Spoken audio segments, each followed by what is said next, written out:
How's it going? How is it going, everybody? Thank you so much for being here. If you're here, hit the like button, guys. Hit the like button, tag anybody, and also shout out to you for just being here. Like I said, y'all could be anywhere, but you're here with me, and I really appreciate it. I really appreciate you guys just sliding through, showing love and support. And I'm really excited about today's conversation. I'm so excited about the different lovely women I have, just regarding this whole topic of Black love and specifically how to work together and build and love a Black man. Y'all know on these social media streets that there is so much negativity, quite frankly. There's a lot of negativity and there's a lot of toxicity when it comes to the dating and mating space. The gender wars are at an all-time high, and we especially see that in the Black community. There's just, everything between divesting and swirling and men grabbing their passports and men and women kind of getting along and baby mama drama. It's filled with toxicity. But also, I think in that conversation, people can forget that all of us don't live that way. There are still people who are getting married and raising families and having kids. And even if they are a minority or even if they are a quiet, they still exist.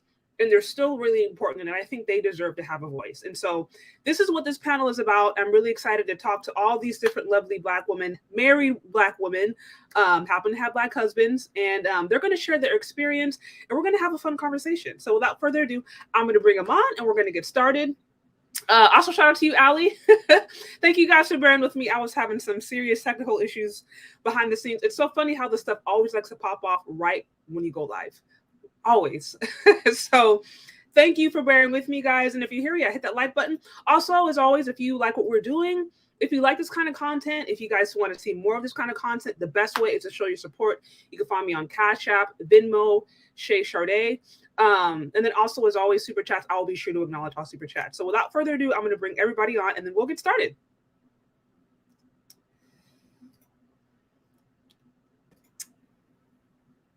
Okay. Hello, lovely ladies. Hello. I'm super excited to have all of you. Again, thank you, first of all, for hanging out. I know y'all got busy lives. You have husbands, you have kids and all that. So thank you, first off, just for taking the time to hang out and have this conversation with me. I'm really excited about it. Thanks for having you. us. Yes, of course. Now, before we get started into some of the different questions, I just want to hear a little bit about, I'd love to hear a little bit about yourself and have you guys introduce what you do, where people can find you, all that jazz. So if you want to start with you, Lady Di, just Of let them course. know. Oh, I said, of course. So I'm married and we have 3 kids. I also have a stepson. I like to say that to bring diversity to the panel. We are a blended family. I had my kids 2 years back to back. We've been married about 6 years and we have a lovely marriage. And now I'm on here trying to show and share experience that I've went through to help others and other women learn how to find the right partner and get into that relationship. Make sure that you guys, go through what you have to go through before you get married. That's very important, that step. Then you get married and all of that jazz. So I do help everyone with that transition, being from the tools that me and my husband use for us to have this blissful marriage. So I just like to share that with you all. But that's about it for now. Thank you. Thank you. Beautiful, beautiful. Shout out to you. And Bella, you look beja, of course. Thank you. So do you, per usual. Hi, everyone. I'm Bella. I am happily married to a wonderful man. We have a 7-month-old son. We've been married for almost a year. We've been together for almost 4 years. So that's been fun. You can find me here on YouTube at Bella Rings. My content is centered around femininity, relationships, and natural hair. So my goal is essentially to awaken the wives and girls and young women who are led astray, don't know where to start. And so that's what my content looks like. Did I miss anything? No? Congratulations. Yeah. On everything. You're a newlywed and a new mom. Yeah. Oh my God. You said, when will you be a year? It'll be a year in April. Oh, that's so nice. Yeah. it. What's going on, Crimson Cure? We have some royalty in the building. Shout out to her, Crimson Cure. Love what you do. Auntie Kendra. Yeah, thanks for sliding through. Okay, also, so security boss, what you got in the topic? Okay, you can call me SB. I'm here on YouTube, Instagram, TikTok, Rumble. I'm an unsolicited security boss. I've been married 27 years. I'm going to pull for Lady Di. I have a lovely husband. I have a lovely husband. Been married a long time. My channel is about marriage.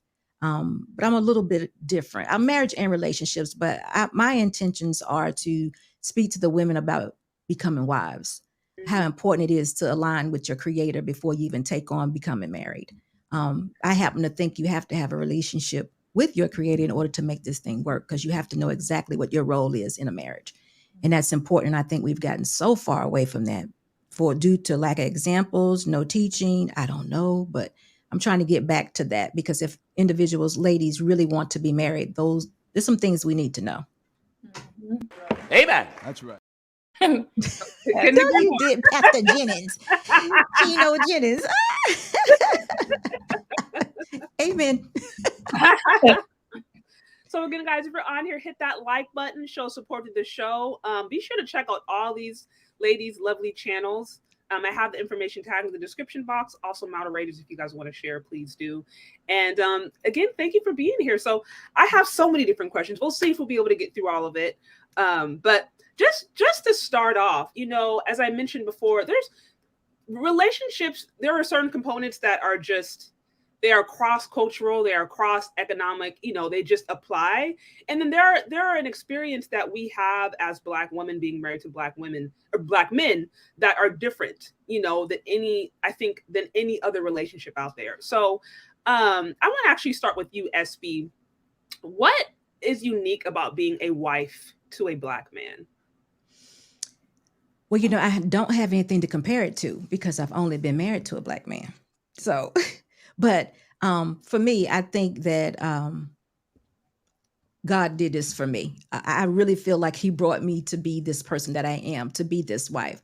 I say it often, along the way, I didn't understand it. It was told to me twice what my purpose would be in life. And one of them, the first time, was to be married.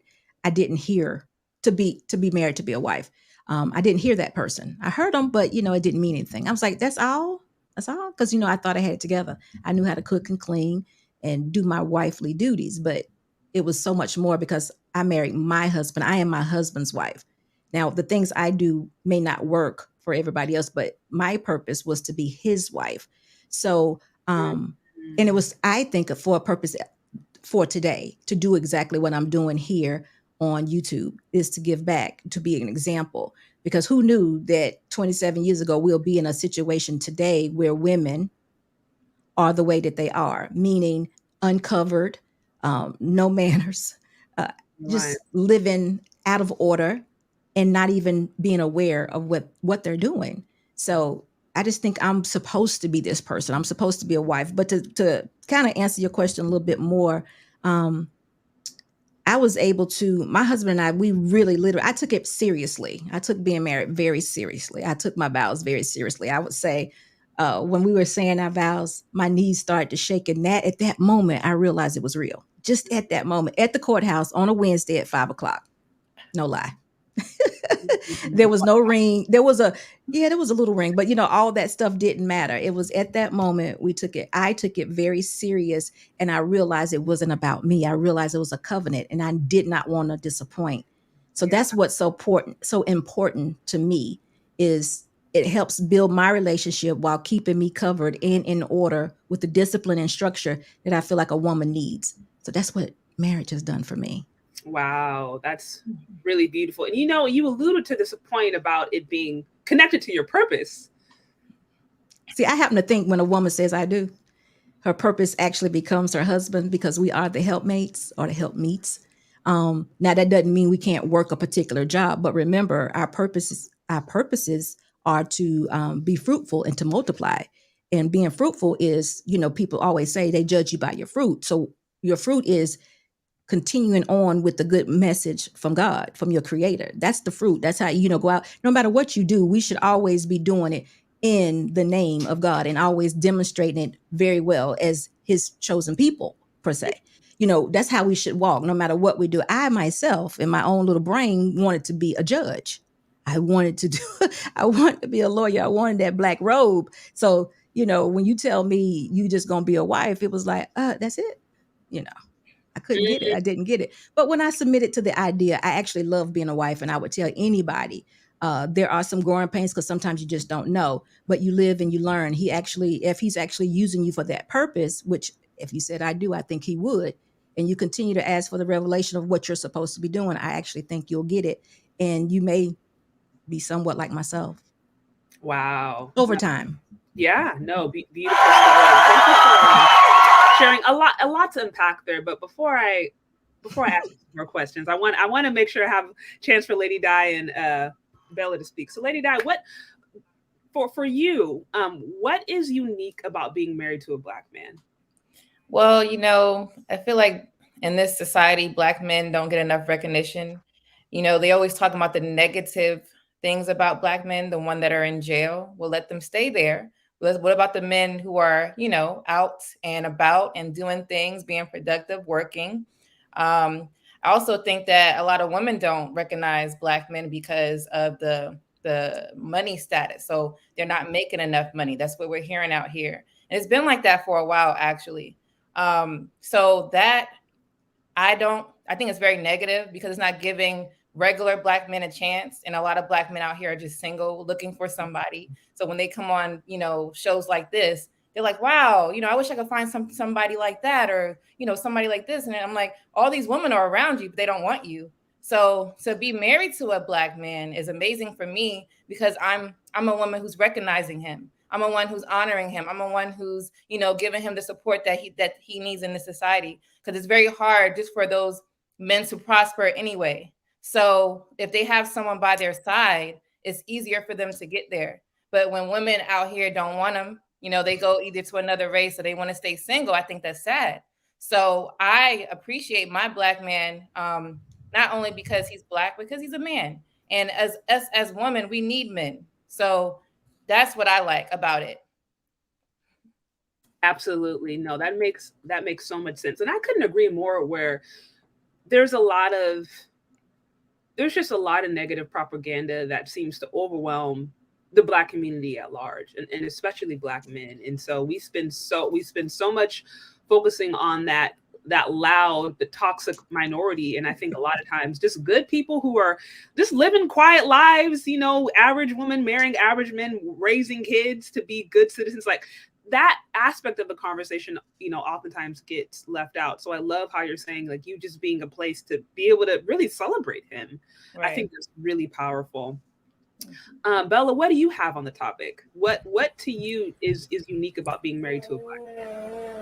Well, I mean, it's hard to follow these beautiful ladies, but for me, in addition to that, I would say being able to identify with him and his issues and being able to intercede and fast on his behalf, because, as Lady Di mentioned, Black men, sorry if you hear clinging in the background, that's my son playing, but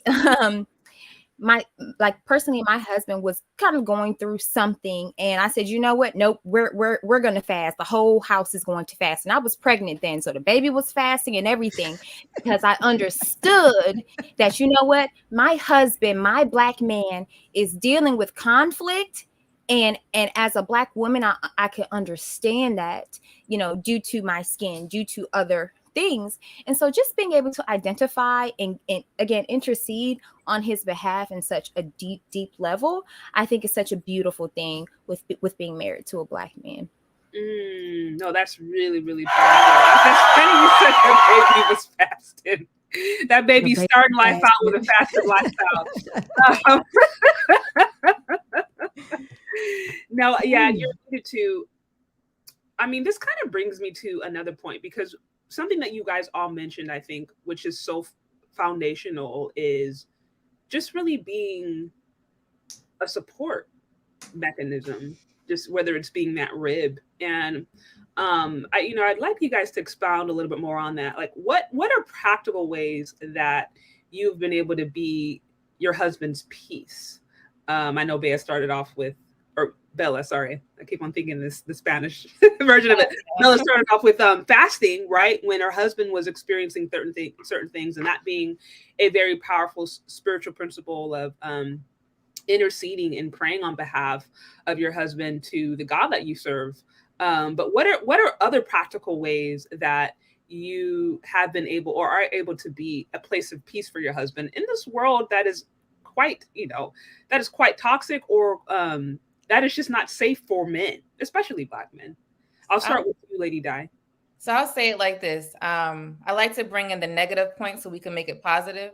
So there are women out here that would literally, they get home or they're home already and they're trying to pick a fight with men about little things. And I'm going to talk about all the basic things because these are the basic issues that are hindering relationships. Men, right?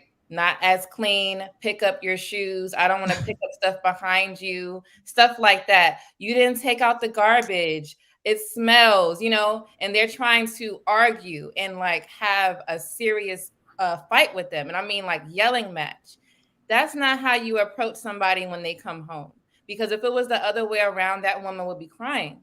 So instead of doing stuff like that, right, I feel your man comes home, make sure that you have a smile on your face.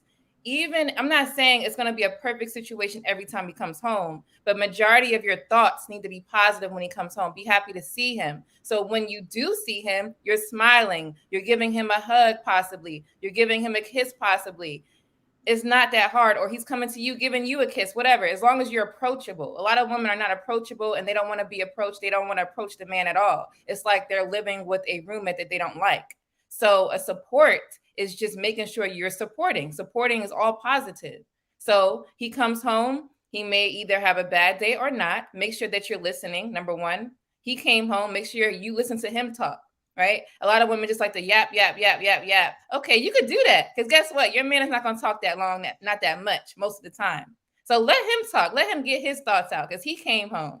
And if you both came home, make sure you guys are giving that, each other balance on who's speaking. Hear each other out. Don't be so quick to always say something when it's not needed. Some men, it's hard for them to come up with or voice their feelings. So when they are, keep it quiet because when are you going to hear it again? So just be a listening ear and just be there for whatever he needs. That's the best way you could give him peace. Just be a listening ear. And I want to also to add to that real quick. It sounds like listening to listen. Well, at least what I'm learning is, and y'all correct me if I'm wrong here, if you guys have any thoughts on this, but like sometimes I feel as if, you have men now who are, for example, let's think of the manosphere, right? Where all these women are just like, oh, we want to know what men think, or why is it that men can't share their emotions, or why is it that men can't this or that? And I literally remember doing a poll and I asked men, what's the main reason that you guys don't like to share your emotions or share your feelings to women? And overwhelmingly response I got was because the woman will use it against us. Or they will try to, they may start judging us, or they may start trying to control us, or just all these different ways to try to manipulate.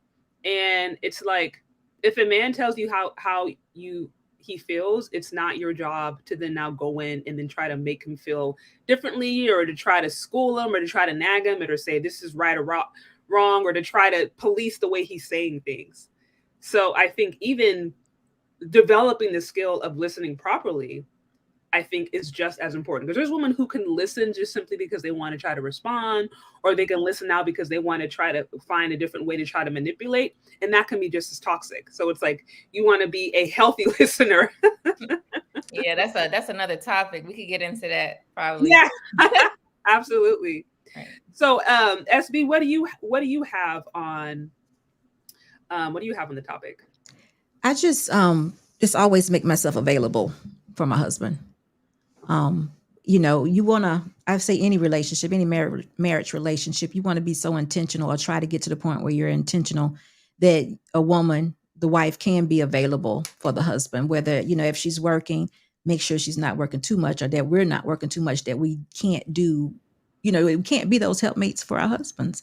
That adds a lot of stress on the relationship when you're not available, or you're tired when you come home from work after working 8 to 10 hours. And Lady Di, why we just can't take out the trash? I hear women arguing about that all the time, but it's like, by the time you've argued, you could have rolled the trash to the curb yourself. So I think a lot of stress comes from us just being still, just out of order and not available to be in our roles. And I just think that we need to concentrate on being available for our husbands. That's a practical thing that we need to concentrate on doing it, whether it's let me have one baby every 2 years versus one every 9 months, or one every 10 months, or whatever the situation may be, that can help us be more flexible or more available. I just think that's one of the most important things, is to be available. No, that's a good question.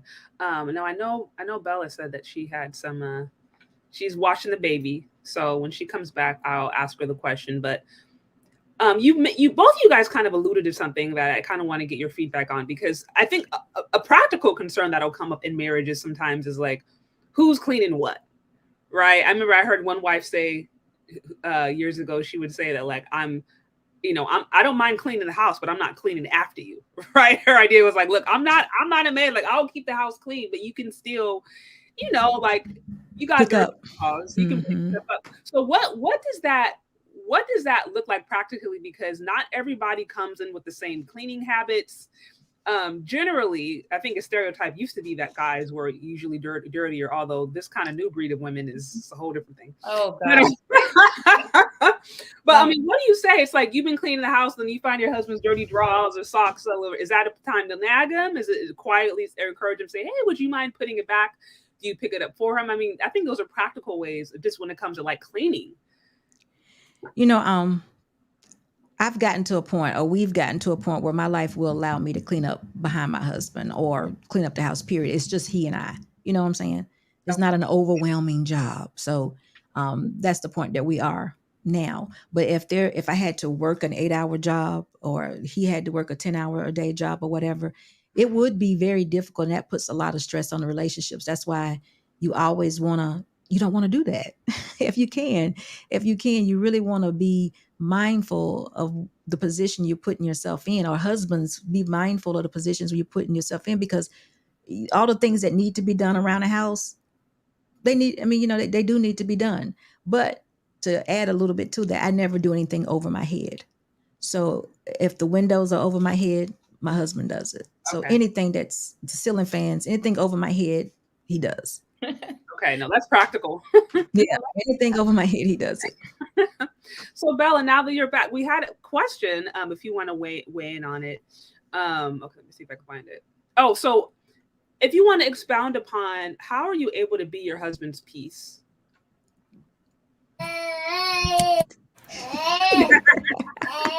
There you go. Y'all, right there. It's right. Yeah, it's just me here right now. I don't have hubby here to help me right now. So my baby loves to be with mama. So just forgive me if I have to get off of this camera. It's okay. But to put it simple, as I try to talk over my baby, it's simply doing the things he likes. My husband likes to be massaged, and he likes candles to be burned. So those are the ways that I bring peace, as in terms of creating a home and peace of mind for him. So when he comes home from work, he smells cinnamon, and as Lady Di mentioned, he comes home and I say, hey baby, how are you? And he gets a kiss, and then he gets to sit down, and I don't ask him to do anything, or I don't ask him to go anywhere, and things like that. I allow him to take his rest, and then if he wants to do something, he'll let me know. But again, just doing the things that he likes on a consistent basis keeps his internal ego and morale up, and it creates peace in the home as entirely. I love that. Yes. Yeah. And these are all practical ways that, were mentioned. And of course, every individual, every person, every couple is unique, but it's like, sometimes it's really, I think, the small things that over time is what it's going to make a relationship and a marriage enjoyable, or makes it toxic, depending upon how you handle these things. So real quick, I do want to acknowledge, I saw a few super chats come through. Thank you guys so much. Okay, so I saw Mr. Charles. It says, you are all beautiful and thank you for the content. Thank you so much, Mr. Charles. You, Luke Hazley with the 3 on the super sticker. Thank you. Again, shout out to Crimson Cure, the GOAT, just supporting the femininity, beauty, and wisdom on this panel. Thank you so much. And then I have a Kayan, I think it's Kieran, says gorgeous ladies with the $4.99. Thank you so much. And then in Dame Dreamers, $9.99. It says, in the words of Aretha Franklin, shout out to all the beautiful natural women on the panel. I don't know if you guys saw, I posted something, I guess, yesterday where they were talking about how Aretha Franklin's song Natural Woman is offensive to the trans community. So I posted that and I was like, question mark, let's keep it moving. So, okay, so on to the next question. I have quite a few. So you ladies, you mentioned creating peace and different practical ways that you could help create an environment with for peace for your husbands when they come home. Now, there is a reality that, you know, especially depending upon where you live or just this nation in general, it's not uncommon for Black men to go out and experience racism. And I think in ways that are a lot more blatant. I can say me being married to a Black husband versus me going out by myself, I can see that there's different treatment. And sometimes it's subtle and sometimes it's blatant. The way I'm treated at a store versus the way he's treated at the store. A few times we've gotten stopped by the police and they're like, okay, just let me go, versus the way that he's been treated. It's like, so in my experience, even I can see subtle ways that I am perceived or treated differently than my husband, who was tall and dark skinned. And even my mom alluded to this, where my mom lived a certain way and her idea of racism was just kind of like way out there. And then she married my dad, who was also, you know, a darker skinned, you know, big guy. And then she started noticing treatment that she didn't understand. And so I think even as, you know, as Black people going out in the society, we can experience different things. And sometimes it can be a little bit hard to truly understand the ways men are made to have to try to navigate an environment that is not only is it just toxic for men in general, but is specifically toxic, and it specifically, I think, targets Black men because they're seen as such a, you know, so much of a threat. So with that, I'll start with you, Lady Di. Have you ever felt disconnected from your husband's experience, and how are you able to offer support? Yes. So I haven't experienced the stories that you mentioned per se, but military, he's in the military. So I've experienced, or he's experienced, things that I can't relate to because I've never been involved or around. I could just hear stories or see how he's acting, or, you know, in that difference. So for me to support him, I just don't talk about it with him. I let him come to me with it. And then when he comes to me with it, I just listen first, because I can be quick to speak because I'm like, oh, well, you know, and I'm trying to give out solutions and stuff. But when you're talking about those type of situations, you want to make sure that they're venting, because it's a way for them to not get depressed because they're out in the world dealing with these traumas that we as women can't help them with. So you want your man to vent. And then sometimes they would ask you, or, you know, what do you suggest? Or you just let, you know, if you have the right answer or an appropriate answer, respond. If you don't, you could just, like I said, be there, and, you know, try not to pick fights all the time. Understand that these men actually go out dealing with this on a daily basis. So you don't want to always be confrontational with your man, and he's going to feel like you're just like the things that he's dealing with. And you don't want that type of war in your house. So that's the main thing I can say. Okay. No, that makes so much sense. Bella, what do you have on the topic? How are you able to support, have you ever felt disconnected from your husband's experience, and how are you able to offer support? In a way, because he's a man, I felt disconnected, but I understand my husband is in the military and I was as well. And so in that way, I can identify to an extent. But again, he does deal with certain things because, of course, you know, if you're not, we're not in the same unit. But in terms of supporting him, yes, literally just listening and just, just saying like, wow, that's crazy. I can't believe that, and just asking him probing questions, if I deem it necessary, just to help him in his problem solving, if that's what he's trying to do or needs to do. But as Lady Di said, I also just listen because, yeah, he does need to vent sometimes. And so with that, that's typically what I do. Also, if there's maybe something, maybe like a different path he maybe needs to go down, I also try to inspire him in different ways, showing, just again, asking probing questions, just again, get his mind going, and to also help his temperament kind of come down if he came home hot or if he got hot telling me about the situation. No, that makes sense. I mean, again, just listening. How many, at least maybe I've heard this because I know different content creators in the manosphere space, but a constant complaint I'll hear is just these women aren't listening. Even we had the conversation, Bella, about the wigs, and you were like, there's a lot of women out here who just, they don't care. They don't listen to what these men are saying because they've been saying for years that they don't want all that fake stuff. And yet we continue to see more and more of it. So something so simple. And I always say it's like men are pretty simple. Like they're not asking for a ton. It's just either we like to complicate it or we just refuse to listen to what they want. And I have a funny story about the hair thing. So back then, me and my husband been together 9 years. There was a time where I went natural and he was like, oh, just wear it like that. But no, I had to go get it colored, all that stuff because I wasn't ready to wear it natural. And I was like, color is going to get me by. And my hair fell out for the 2 years prior, like after that, I'm sorry. My hair doesn't take good to color. I had to realize that 3 different times. So he was already suggesting, no, just wear it like that. Let it strengthen, like he knows something, right? And I was like, it's going to strengthen. But yeah, I should have listened to him then. That's just a funny story. I wasn't listening to little simple stuff. But sometimes when it comes back around, you're like, oh, well, you were right. So we listen more and find that your man is very intelligent. These men have a lot of knowledge that, women don't really understand. So you will understand when things start happening.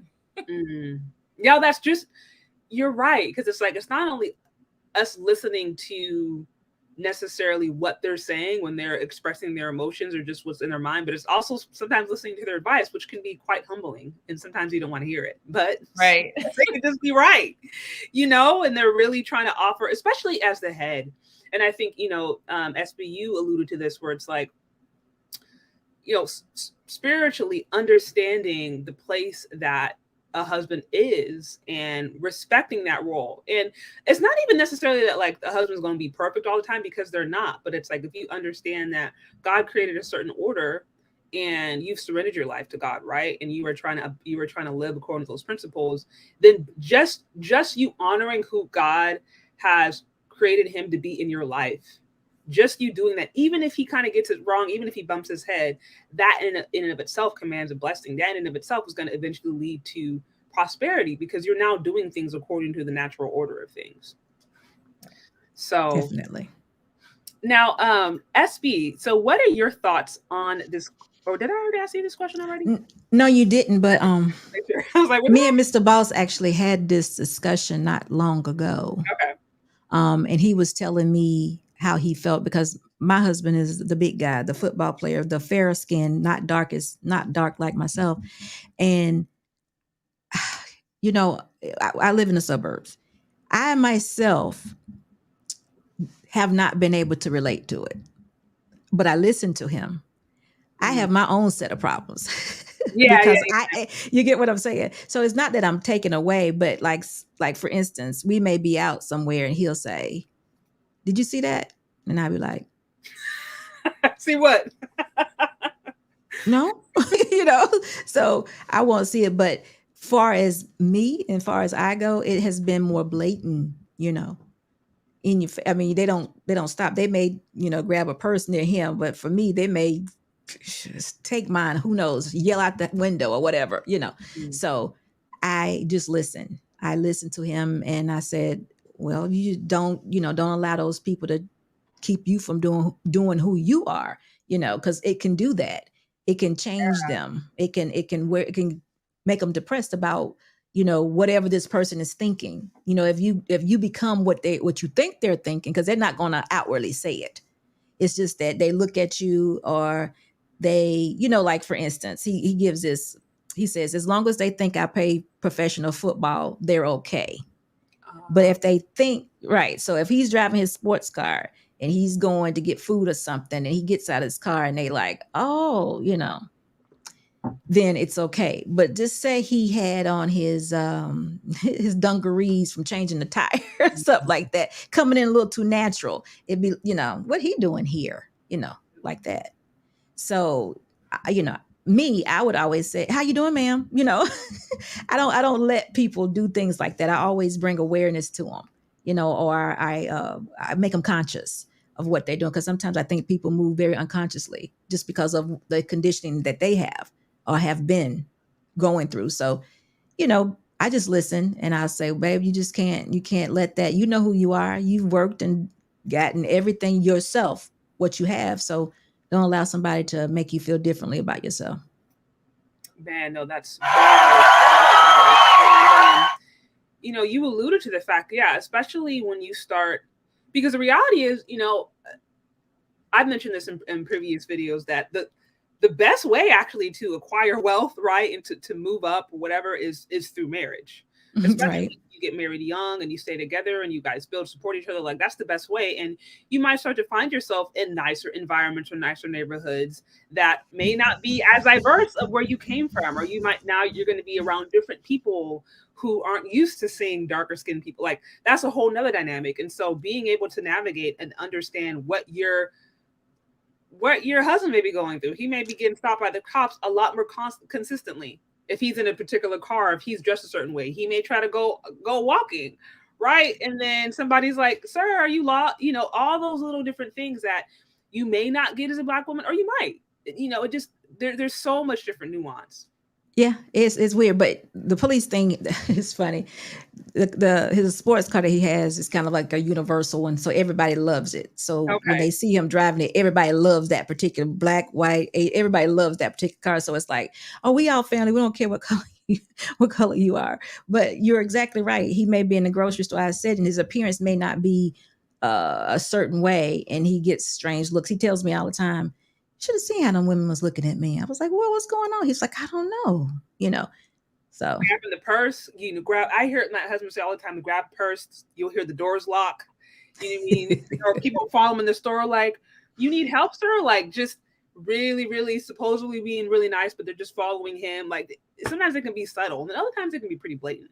So after a while, that can really start to weigh on a person. So that's why it's important to understand. That's not to say they can't still be successful, but it's just understanding that and acknowledging it, not just saying, because I think what I hear sometimes is it's almost like in some of the larger conversations I hear just regarding the Black community in general, like it can almost be this sense of trying to minimize what's going on. And I can hear that on both sides sometimes, but when it comes to men, them trying to share their experiences, it's just like, we went through this, we feel this, we go through this. And there can be this like, oh, you just need to shut up and build, or you just needed this, or you just need to do better, or it's not, just all these little subtle ways and sometimes blatant ways that I think just the experience of men, their complaints can be minimized. It's just like, you just need to shut up, protect, and provide. And coming with that energy, it's not going to be healthy. It's just not going to be healthy at all. So yeah, exactly. No, but you do want to inspire and encourage your husband, because I don't want him taking on things that are not him. You want to make sure he's seeing himself as the king that he is, or the man in authority as he is. Like, you never want a person to think that these people, are they better than me? You know what I mean? Like, sometimes you can fall into that, because if they're looking at you like they're, like you said, locking your door, grabbing your purse, what am I thinking? What are they thinking? What are they putting on me right now? What are they thinking? I'm going to grab them out the car. I'm going to grab their purse. Why would they think of that? Think of me that way? Is it my skin color? Really? So I just always continue to encourage him, build him up all the time. Tell him he can do anything. You can do anything. I told my husband that years and years ago. I think he actually thought he could build a house. I was like, babe, we don't do that, but okay. But look, he was going in the right direction. Listen, it's like nobody ever said it. I said, baby, he's just like, I got it. With the right tools, we can do this. And he's so funny. I'll be like, okay, we're older now. We can't continue to do these things. It was so funny. That is so hilarious. It's true. It's a true story. It's a true story. Really. So I have a question. Yeah. So do you think those situations happen more so up north or in the South? Because in the South, men and women, they say hi to each other. How you doing when they're walking past, that I've seen. But in the North, you're just going to walk past and look like, okay, what are you next to me for? So is this more of like a cultural difference, North, South, or is it just everywhere it's like that? I'm Southeast, so I'm in the South, so we do speak to everybody, and I think that might be an issue. My husband doesn't really talk a lot, he's kind of just moves, so that could be almost, and he's a big guy, that could be almost intimidating a little bit. Okay. So I think some of it may be coming from that, but maybe if he's a serious-minded person, but maybe if he smiled and said hello, it may not be that way. Yeah. Because I find myself looking at people and be like, you look like you'll steal something. Right. So, I do. Mm-hmm. I'm not gonna lie, I do. Even in my profession, I think I have to. Mm-hmm. So, but I always break the monotony with a smile. So then when people smile, you can actually see them. You can see who they are. You can see the kid in them most of the time. You can just see a child, come out. So, I learned that just as a strategy, but, you can't make people, move that way. And I think a lot of times because of his size, because of his demeanor, it could be, misconstrued as, who is this person and what is he here for? Right. I understand that. Coming from the North, I didn't say hi and how you doing. So I'm the opposite. My husband will say hi or how you doing to everybody. And I'm just like, with him, behind him. But if I'm by myself, I'll if someone look my way, I'll smile. But if not, I'm walking right past you. Yeah, I would think that would be strange to me. Yeah. Because I speak to everybody. I don't have to know you. So yeah, that would be different. Yeah. I can say, well, because I'm in the Bay, I've been in the Bay Area pretty much all my life. Now I have family over all different parts of the nation, but even it's like city by city, it seems like things can change. And the vibe, the cultural expectations, it's literally like, city by city. There are areas out here today. Like, for example, there is I think this the city next over from where I'm at, they had a White Lives Matter protest and like a Confederate flag thing just a few months back. And, and I'm in the Bay Area where it's liberal and everything's all mixed and you'll see all kind of different stuff. But it's like, there are still areas even here where it's like, okay, this is pretty open. This is chill. This part is just blatantly racist. You go there and you're not welcome. That part, they are covert with the race. They're nice, but they kind of give you vibes. So it's just like, even here, it's such a mix. And so, that's just what I've experienced, just being in the Bay Area and different cities and hopping around. And so, but I do think a cultural thing is does play a part, because where I'm at, people don't ever speak. If you look at them, they're like you walk next to them, they go the other way. Like it's a totally different culture out here. It's very closed.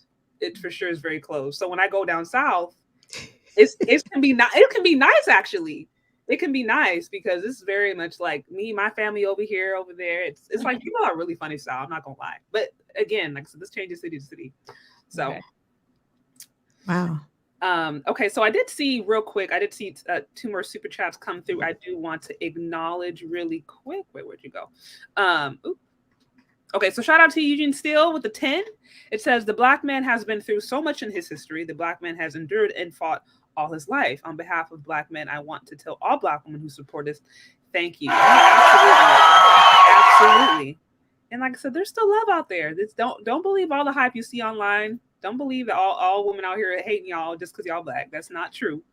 I see Marcus Evans with the 10. It says, oh snap, an all-star. Yes. So you guys, if you're here, if you like what we're doing, hit the like button. Also, shout out to you, Hakeem. I did see the 750 come through on the Cash App. You're always so consistent. Okay, so on to the next question. So, and you guys, I think, kind of alluded to this, but this is, I think, a really important one of being able to encourage your husband, but then also not coming off as nagging. So how can you bring the best out of your husband without trying to force him to change? And I'll start with you, Bella. What are your thoughts on that topic? I just make a suggestion, or I'll say like, hey, I noticed this, have you considered this?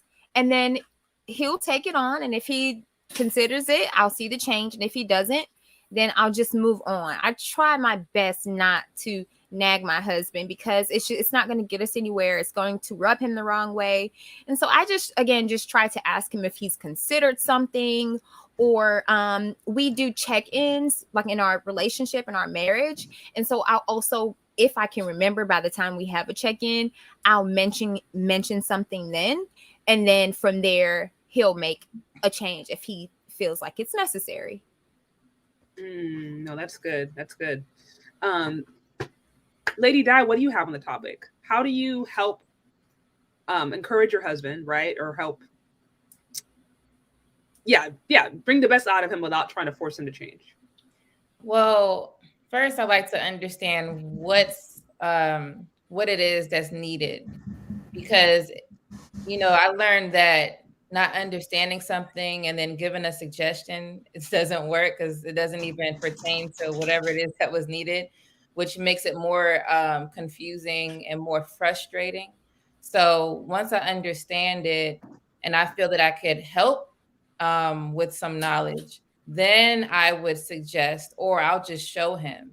Because a lot of times my husband does respect the things that I say, because I learned him enough now to understand, he's more of like a fact.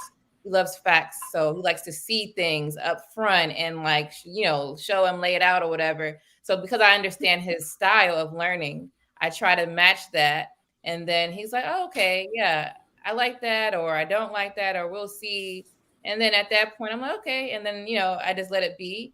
And if I see that the change wasn't made, if it was something that is needed, then I would suggest it again, but I won't do it every day. You got to space it out. Because if you just think about a man saying, let's say you don't cook every day. I'm just going to throw basic things. Let's say you don't cook every day. And he's like, every day I want a hot meal. And you always have an excuse why you're not doing it. But he gave you these suggestions, but you're not doing the suggestions. So he's going to keep telling you every single day, are you going to want to cook? No, you're going to feel annoyed. So I like to, put that or, reverse it. So I give him his space. I implement things. I might throw a hint out there if it's not, being done. Just throw like simple things out there. And then we go from there. Just not nagging. You don't want to nag. And the way how you speak too. Nagging not only comes from you repetitively saying something, but how you're saying it. So make sure your voice is peaceful too when you're mentioning it. And that's one way. Yeah, no, that's bars on nagging. It's just not how often you're saying, but it's the tone. It's the tone, it's the intention. And your husband is in tune to all of that. And I had to learn tone. I had to learn not so much tone, but like me, I'm like a sarcastic person. So when I got with my husband, he didn't like that. He was like, well, I don't care if it's sarcastic, that's disrespectful.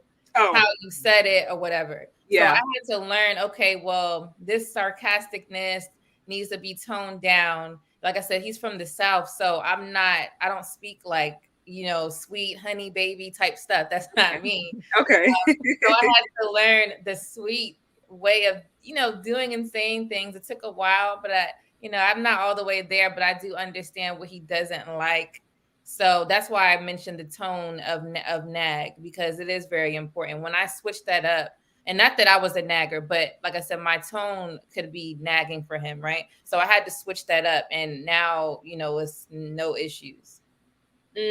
No, and that's good. You see, and that's good that you were listening. You weren't just like, well, this is just the way I talk. This is just how you gonna take me as I am. You know what I mean? Like, you listened to his feedback and were like, okay, let me try to be mindful if this is triggering or this comes off as disrespectful, that I approach it differently. That's wisdom. And another way to listen real quick is you have to ask questions. If someone tells you something, you ask them why do you feel, why do you feel this way? What did I do exactly? Let them explain, because if you just listen to what they're saying, you might not get it because it's coming from them. They're going to express it the best way they know how, but the way how you receive it could be totally different. So you got to ask and then have a conversation about it. Then you should be able to remember it and start working on that if it's something that's appropriate. Yeah, no, that makes sense. And I would like to add, if you don't mind, Sade, I want to emphasize something that Lady Di mentioned. She mentioned learning her husband, and then she also kind of talked about learning how her husband communicates. I think that is a really, really important thing, because if you're a couple and if you two speak two totally different languages, yep, you're going to have conflict. And so learning the way your man speaks, the words, literally the words that he uses and the tones, that has helped me personally. For example, when I was deployed, I think I missed a phone call or something from my husband because, I was on the other side of the world. We were in totally different time zones. He was asleep when I was awake. And so I just think our schedules didn't align in that moment. And my husband didn't appreciate that or something. And he kept saying to me, it's a turn off when you do this or something like that. And then I would say, well, I don't like when you do that. But it rang an alarm in my brain when he told me it's a turn off when I did something. But I realized when I would say to him, I don't like when, it didn't click in his brain. So then I decided to use his line on him. Well, baby, it's a turn off when you do this. And that's when I noticed our communication improved and things like that. And so I think that's just a really, really important thing, is literally learning your man, not just, oh yeah, I know what type of food he likes and I know what he likes in the bedroom. It's more than just that. Learn your man's language, learn your man's love language, learn the way he speaks, learn his body language. And those things will help mesh you two together. And then that way you'll be inseparable. And it'd be kind of like you've got some telepathy going on when you're out and trying to communicate with each other. So that's what I wanted to add. Yeah, that's bars. Perfect. Yes, that's it. Real practical example. I don't even have to say things. It just automatically makes sense. Yeah, it's true. SB, what do you have on the topic? I'm a little different because I can't see nagging and changing in the same scenario.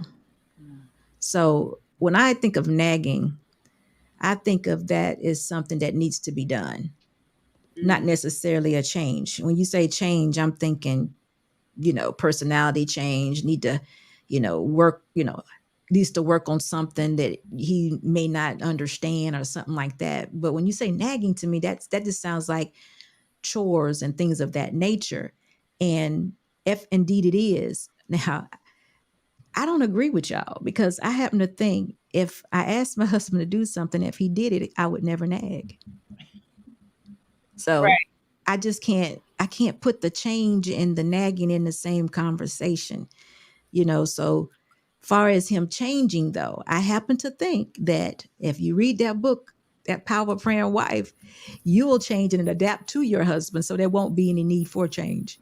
You will see how he moves differently, or you will see how he moves and understand why he's that way.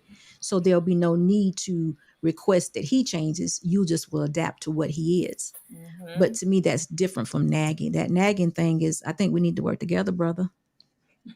I agree, SB. So these are the things from the past, at least what I'm speaking of. Because we don't nag in this house. Like you said, if I ask my husband to do something, most likely he does it, right. And vice versa. And if it's something that is, I say something and he doesn't do it, I could see why he's not doing it. right? So I'm not going to sit here and be like, whoa, why you didn't get up and, whatever the case is. Right. I would never do that, especially not at this point in our marriage. With the change, I agree with that too. You are adapting with, to your husband. So there's nothing like that going on, but I wanted to bring those type of topics up only because there are a lot of women who are not at the space that we are in.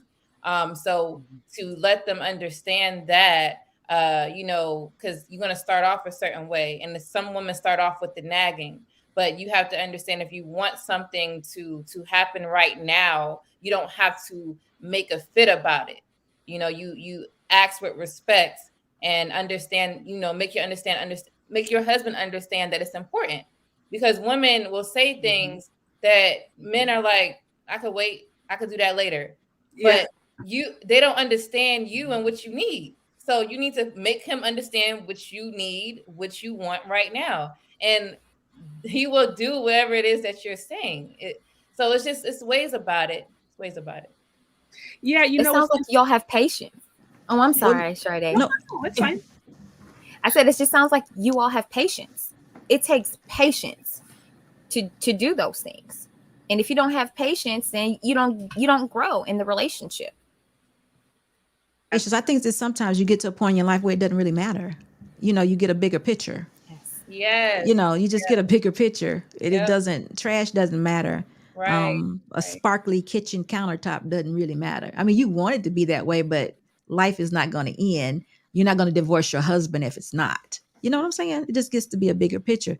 But the point I want to make right here, I think, is that I want women to know, and Lady Di, this goes back to your point. We have to understand that our husbands are that way for a reason. The way that they grew up or whatever they encountered as they were growing, that's what made them who they are. That's what we need to know about our men. That's what Bella is saying. That's how you get to know your man. So you can have compassion and empathy for him, and so you can understand the way he moves. And once you can understand the way he moves, then you may not even worry about the crumbs on the counter or the mud on the floor or the juice that was dropped, because now you understand, oh, I see, this is how it worked in his house. Yep. Or this is how people responded to him over there. Oh, they never had this, or they, you get it, because we grew up different. But you just have to get to know him as a person. And, he's just our boyfriend that we married. But then the layers start peeling off. And then you get to say, okay, now this is my husband. We're becoming of one flesh. Let me see how he actually operates. And I'm telling you, the best book I've ever read is The Power of a Praying Wife. It just molds women. It molds us, and it changes us. It does. We be thinking it's them that's being changed, but it be us. It was me. The more I read, the more I changed. And everything just lowered. I no longer needed to protect myself. Because I think a lot of times when going into relationships, we think women feel like they need to protect themselves. That's why we complain about the trash. We don't want to do too much. You get what I'm saying? We're doing too much and he's not doing enough. Oh, so, yeah. There's women who think like that. But as far as the best way I learned my husband was not only being around him, but being around his family. So when we used to visit family vacations or, holidays, time off, I learned a lot of things that what you mentioned as that's why he did this or does that or says this, or it clicks. And you have conversations with the family members, you will understand that person more than you think. And then the empathy part, you have to make sure that you're understanding. And if he grew up this way for the first 18 years of his life, there's no way that fast, if it's something that's so traumatic to women, that he's going to be so different. Why? 18, I'm just going to give the 18 years is a guarantee for the most part. That's how he was. That's how he is. Now, if you don't like it, but like you said, with time and understanding the bigger picture, are you in a life-threatening situation? No. So keep your thoughts to yourself, figure it out, and move on. Don't be so negative over things that are not that are small. Yes. Yeah. And at the end of the day, it doesn't matter. Right. At the end of the day, it doesn't matter if he. Oh, I'm sorry. I'm not saying it. I'm just. Go ahead. Go ahead. if he, like, honestly, this is what got me together, because I was that one. I would clean up, I would clean up, but I would kind of be like, dang, why he leave his socks again?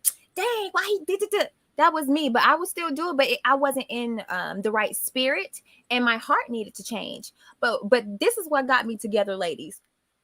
I was watching Bindi Mark. She's a homemaker. She's a God-fearing woman.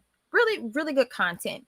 She said, at the end of the day, if that man passes away, are his shoes by the door, whatever, and you want them on, in the closet or whatever, is that going to matter? And she snatched me up really quick. No, it doesn't.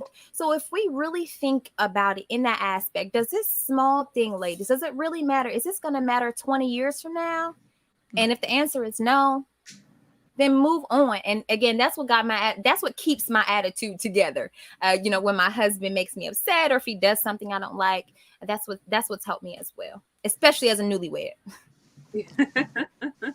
Well, and you alluded to this, SB, which, by the way, I'm still in the middle of reading that book with my friends. We're taking it chapter by chapter. But I think there's a scripture. I don't know I think it's Titus. It's either like Titus or Timothy, but it's basically, it alludes to women having a gentle, quiet spirit, right? And the whole concept is, it's like, basically, look, if you see something going on with your husband, he's not going to always get it right, and there might be areas in his life where he does need to change, because it could be a hindrance to him, or maybe he needs to evolve in a particular area. And it just talks about the best way to be an encouragement is to really be that gentle and quiet spirit, not to nag him, not to try to force him to change, but to really intercede for him in prayer, as you mentioned, Bella, to call out the best in them, to see him through the spirit, to see him the way God sees him, and to treat him accordingly. And that, it's easier said than done, obviously, because sometimes we can get in our feelings, we can get in our flesh, we can want things to happen a certain way, we can want things to happen in our particular timing. And ultimately, I think that's where it comes back to, okay, you can't change a man. You simply can't change a man. Nobody should ever try to do so. Now, you can encourage him to be all God has created him to be, and I think that's our role. But recognizing, I think, sometimes even when to be quiet, and when to gently let him go through his process. Because sometimes God could be working out something in a man, or he could be going through his process, and the best thing he needs is space. And you just have to be patient and intercede for him and trust God to bring the increase at the right time. But I just think that humility, really, and that quiet spirit, and that trusting God in the process, going back to what you said earlier about, I couldn't agree with you more, where it's like really inviting the presence of God in your marriage, to me, is like foundational, because it's like, if I'm just loving my husband based upon my own power, my own strength, then it's getting right here.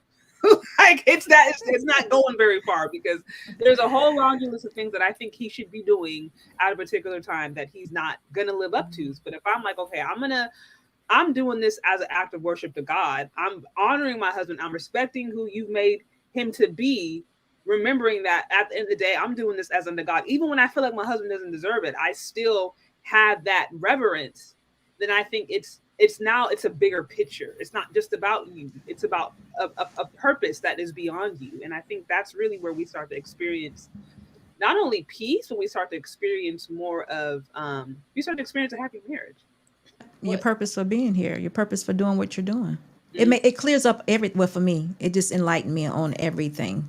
It enlightened it. It made it make sense. Kind of opened my eyes, if I can say it that way. Yeah. No, what helped me was just my family. So I come from a divorced home. Mm-hmm. So I don't want a divorce. So I look at my husband like, we're not getting a divorce. So whatever it is that we got to do, that's right. We're gonna do. And that's my motivation, because I have 3 kids with this man, 3 sons to be exact. So I'm like, oh no, yeah, we're gonna make sure that we have this 2-parent household situation. Like I said, I do have a stepson. I do see things, going on for him, because right now he doesn't have his biological mother around, and I'm seeing front. I was a divorced. I'm a child of a step parent. So I was a kid in the back end. I'm watching a kid being a step parent and watching him go through emotional things because of not having his biological parent. I'm literally watching him. So I'm like, that's more motivation for me too. Cause I'm like, yeah, I don't want my kids to go through that. That's not something that I want. I feel like we are his natural born parents. We should be there from now until the end. Anybody else that want to help influence my kids, they could do so, but that's going to be outside of my house. So that is my motivation, my biggest motivation.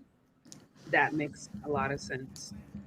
Yeah, no, that makes so much sense. Now I did, real quick, I did see some more super chats come through. I want to acknowledge, shout out to you, Mr. with the $4.99. Okay, so the live panel, you're onto something here. I don't think you all know how refreshing it is witnessing this. Could be the genesis of something big, ladies. Thank you. I want to do more of this. Like I said, in the sea of negativity and Black love is dead and divest and swirl and everybody go grab their passports. It's it's all done. Like, it's, I think, nice to remember that we're not all living like that, So now shout out to you, Dane C with the 2. It says, salute all the beautiful women on the panel. Thank you so much. And shout out to you. I don't know how to say it. Is that Graggle? I really hope I didn't butcher it. But thank you so much for the generous super chat. I see the panel is proof the wife I want may exist. I could not agree. That go the money. That go the money. That go the money. That mother money. Money come. That money come. That go the money. That go the money. That go the money. That go the money. So I have to thank you again for that generous super chat. Thank you guys so much. Again, guys, if you're here, hit the like button, tag anybody, share this with someone that you think might find it interesting. And okay, so I got a few more questions for you, ladies. This has been really good. Also, really, I'm learning a lot. Like I'm taking notes myself. So, okay, so. Where do I start? Well, okay, I'll start with this because this is kind of a touchy topic, but you guys all seem to be fit, feminine friendly, so I don't think this will bother you guys a bit. But do y'all feel the pressure to stay fit for your husband? I'll start with you. Okay. Oh, you said with me? Yeah, I'll start with you. Do you feel the pressure to stay fit for your husband? Okay, I was just saying yes. Yes, my husband is tall and lean. And to me, he's only getting finer. And I'm a firm believer. Men get, men get finer, women get older. I believe that. So I'm trying to stay as fine for as long as possible. And the good thing is my husband is older than I am. So it does help. But absolutely, I see my husband going to the gym and I see, his muscles poking out. I'm just like, hold on now. So absolutely, because at the end of the day, I was small when we met and when we got married. So it is my duty to remain fit and healthy for my family and for him and to be appealing to him. And that is what it is. For me, a wife should definitely keep herself up in order to remain desirable for her husband. At the end of the day, I'm going to sag, I'm going to wrinkle, I'm going to slow down. But as long as I'm doing what I need to do now, I understand that my body is going to help me along the way. But absolutely, Sade, absolutely, ladies, I do kind of feel some type of quote unquote pressure, but it isn't a negative thing. It's just a motivation for me. Mm-hmm. Yeah. And I understand you want to feel beautiful, not only for yourself, but for your husband. I think absolutely there's nothing wrong with that. I don't know why. Like I said, this is a touchy topic, but the whole idea of looking beautiful for your man got some people so much in their feelings. And I'm like, there's nothing wrong with wanting to look attractive for your husband, let alone yourself. I mean, who wants to just get married and all of a sudden you just let yourself go and you get into depression? You don't want to see yourself naked. He don't want to see you naked. Gain 100 pounds. Right. So, right. SB, what do you think? Do you feel the pressure to have to stay fit for your husband? No, I don't feel the pressure, but I was this person from the beginning. So I like to exercise and be all dolled up and sharp from the very beginning. I wore heels with jogging suits 27 years ago. So You know, my husband probably would say I can't keep up with her, you know? So I don't feel like pressure, but of course I want to maintain who I am, you know? I don't want to get I don't want to get old. I'm older, but I don't want to get old. So No, I hear you. Yeah, yeah, you want to be able to enjoy as you mature. right. So I Ladies, was that person. I think, let me tell you this though. I think the pressure comes in when those are the women, they're not naturally that type of woman. oh, okay. Okay. And Okay. Okay. That's they fair. kind of put on fronts to get married, or you know, we always say your youth, when you're young, it covers a multitude of sin. It covers a lot of things. So when you start getting older, you know, then things start to come out, and you kind of become who you are going to be. If you wouldn't, that woman who did the aerobics and walked and exercised prior, as you get older, it begins to show, you know. Then your husband be like, well, wait a minute, I met you, you were like this. But now, but she's really not that person to exercise. She's really not wanting to get her hair wet. You know, she really don't want to sweat her hair out. So now you're seeing that person. But when you're young, nobody really knows. Oh wow, that That's was facts. such a bar. I hope you guys were listening to that.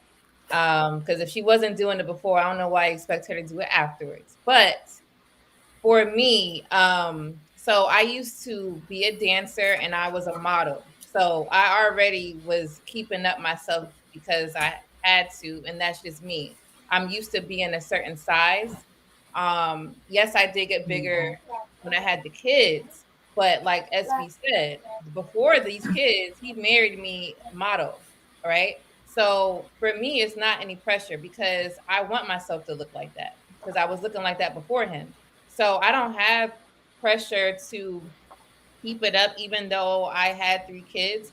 I just want to do it for myself because I feel better at the end of the day. So if I'm down and my moods are down, how am I going to be a pleasant wife to him? So that's my duty. Make sure I'm doing stuff for myself in order to bring this positive light. So there's no pressure at all. No, that's I mean everything you guys said. Bars, bars, bars, bars. And I'm like, if nothing else, you're gonna feel better. You know what I mean? You're probably gonna have more energy. You're gonna feel more confident if you take care of yourself.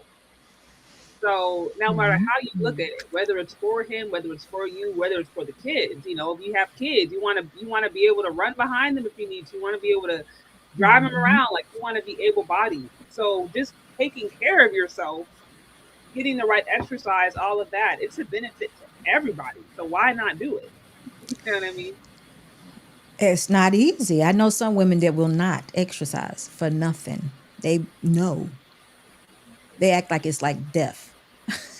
Well, how do they eat? Do they eat good? I mean, like I said, when you're young, it hides all that. You know, you got that jumpstart metabolism. It just starts turning when you get to about what, 26, 28. And Mm, if you have a child, yeah, then it that kind of starts changing. reverses on you. I mean, they will not exercise. I might be like, let's go for a walk.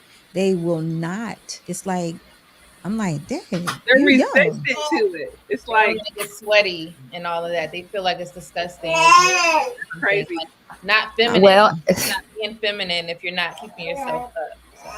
So right. I I don't mean, at the know. end of the day, I'm not trying to have high blood pressure and things like that. So That if part. that's That if part. that's not your motivation to just, keep your blood flowing throughout your body, that means that means your children are probably going to be unhealthy. I would just steer clear from women like that if I were a guy. If she's not even disciplined enough to walk, like, I don't know. That just Yeah. keep your Even waistlines together, y'all. even if she's looking good, even if she's looking good when she's young and her metabolism's working for her, it's like you do want to have those healthy lifestyles because it's not even just you. If you think about now having kids, eventually it's like you want a woman that's gonna know how to cook for your kids. You want her just giving her top ramen all the time and junk food, like so all that stuff really makes a difference. Even if she's looking good, because our metabolism is being her friend when she's young. She gets older. That's the you know yeah. the difference. It Um, is. okay, so what do you guys think about submission? Because this always has people up in their feelings. So, SP, I'll start with you. I mean, submission, is it scary? Is it especially scary submitting to a black man because everybody and their mama say that black men is I was talking about how abusive black men are depending upon the toxic spaces you go in the social media. I mean, what's your whole topic on that? Um, when I hear submission, I hear freedom. I hear peace. I feel Wow. like I can breathe. It's no longer. I'm not worried about it anymore. But I also have a God-fearing husband, so I kind of understand. Because Yes, most men call for submission, and I don't know where they are spiritually. I don't know their principles. I don't know who that's they true. follow, if they follow anybody. That's true. So that could be very scary. But submitting your will, knowing that, we just don't look at the bigger picture. We know God is in control, or we should. Yeah. And once we get that and we align ourselves with that, with Him and the relationship that we should have with Him, the order, then it's easier to submit. But Yeah. again, if we're fighting it, then it looks like all this other stuff, which I don't understand. Slavery, whatever they be saying. I don't know. It doesn't make sense to me. It don't make sense. It's freedom for me. It's freedom. It means that, even if my husband is weak or he's off, I still know that I can submit. I'm still okay. So I don't get what people are saying. So to me, it's submitting my will. Have so much freedom in it. But again, my husband's a God-fearing man. I believe in the Creator. I'm a follower of Christ. So I'm good with it. Yeah. So That makes. I think that's a big deal. And I alluded to this in the video I did a while back, where I think one of the reasons that women have a fear about submission is because, first off, you got women out there who submit to men who want their husbands, and submit to the wrong dudes who have no vision, no purpose, no connection with God, like none of that. And I saw a verse earlier in there where a person quoted talking about how some women are to submit to their husbands or whatever. And the scripture prior to that talks about how basically a man submits his life to Christ, right? And they're submitting one to another. And again, having that I think God-centered, Christ-centered marriage, at least for me, being crucial, because it's like, if I know, okay, even if he gets this wrong, if we're still surrendered to the same principles, right? We're still surrendered to this God, then it's like, okay, even if he gets it wrong, or even if he's in his flesh or we're messing up, ultimately we're going in the right direction, because again, we're now following the natural order of things. And that's why, to me, I agree with you. I mean, I guess I never really would have thought like, oh, I hear submission, I think freedom. But I think that's really it is, because now when you're operating the way you were intended to operate, then it is freeing. It's not like pressure. You're not going against yourself. You're now actually going in tandem with how you were supposed to operate. And that, I think, is really, freeing. I guess that's a really good way to put it. you now realize that you don't control anything, because you really Yeah. don't. You really don't. You have, some say, free will, but do you really? So, Mhm. I just find peace in it. And but I want to ask you a question, because you said a lot of women submit to men that they don't even know, or don't even know if these men are God-fearing men or what have you. Is that really submission, or are they manipulating? Well, I guess when I said, it's a good question, because when I said submit, I would say, like, my theory is that all women are pick-me's. Now, you got some out here who probably call us mammies or whatever, but every woman is a pick-me to the kind of man that they want. The issue is, you got women out there who are picking dudes who ain't worth nothing, or who are manipulative, or who do have bad intentions, and then their heart gets broken. And then now all men are to blame because they chose wrong. And we choose based upon where we're at. Sometimes we can be toxic ourselves, we can be manipulative, we can be broken, we can have our own daddy wounds, mommy wounds, whatever. And so all of that I think, will impact the way we choose an individual.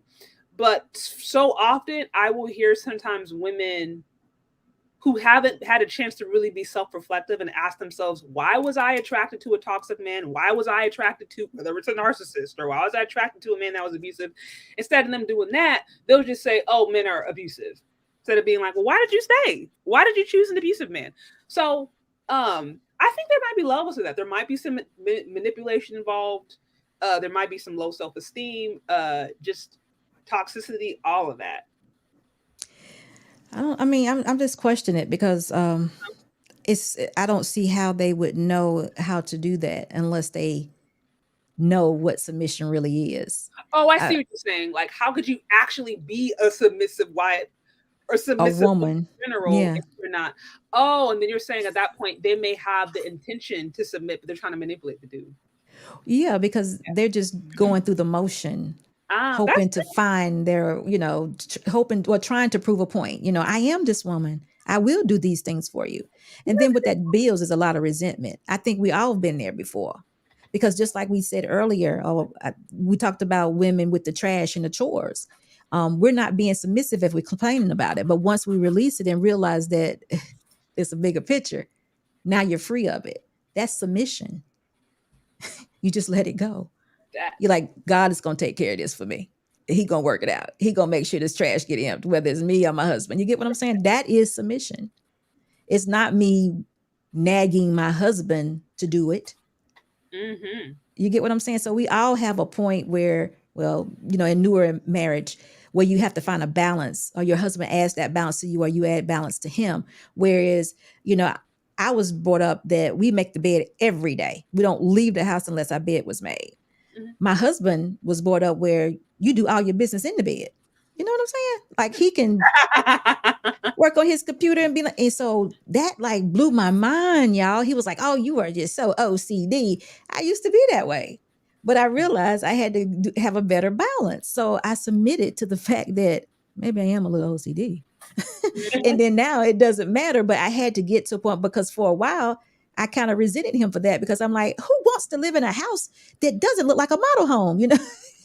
I sell houses. I'm a real estate person. So, that is just my goal, is to make sure that whenever I come in my home, it's like, so I had to let go. I had to let it go. I had to submit my will and note that I'm under this man's covering and this is what we're doing. So that's submission. So if a woman's just trying to get a man, and he's saying, would you submit to me? Or how are you feeling about submission? Like, there's what we got going on now. She would do everything that he wants her to do in order to get him to appeal. I see what you're saying. No, that's and that at that point it's not true submission, because submission really is a position of the heart. It starts there. You're recognizing who this person is, who you are, and how you guys relate. It's not, I'm gonna do this so I get this back, or I'm gonna act this way so he does this. That's manipulation. Submission is, no, I'm respecting, I'm honoring who that person is, their authority, who God made them, and then I'm gonna treat them accordingly. So it's like a different motive. Right. It's a mindset change. Yeah, no, that makes so much sense. Yeah. So Lady Di, what do you have on the topic about submission? Is it scary? What do you think? So it's two parts to it. I believe if you accept your husband to be the lead, you automatically are under submission. You're going to submit because you're respecting authority in that way. So in order to respect your man, you have to be in a space where you can kind of do what it is that's being said, not in a disrespectful way, because men submit to their wives as well. So we were talking about earlier, if I ask my husband to go do something, he most likely simply does that.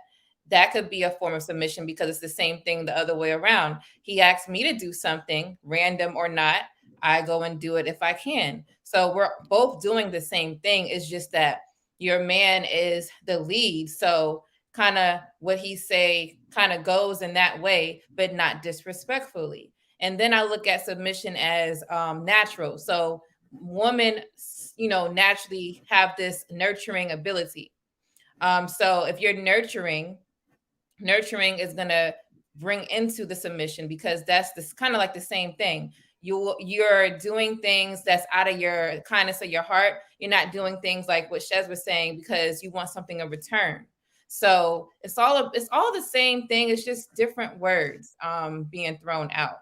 And I understand people using the word submissive because it's in the Bible, but I don't think that we should look at these words and like, oh, this is negative.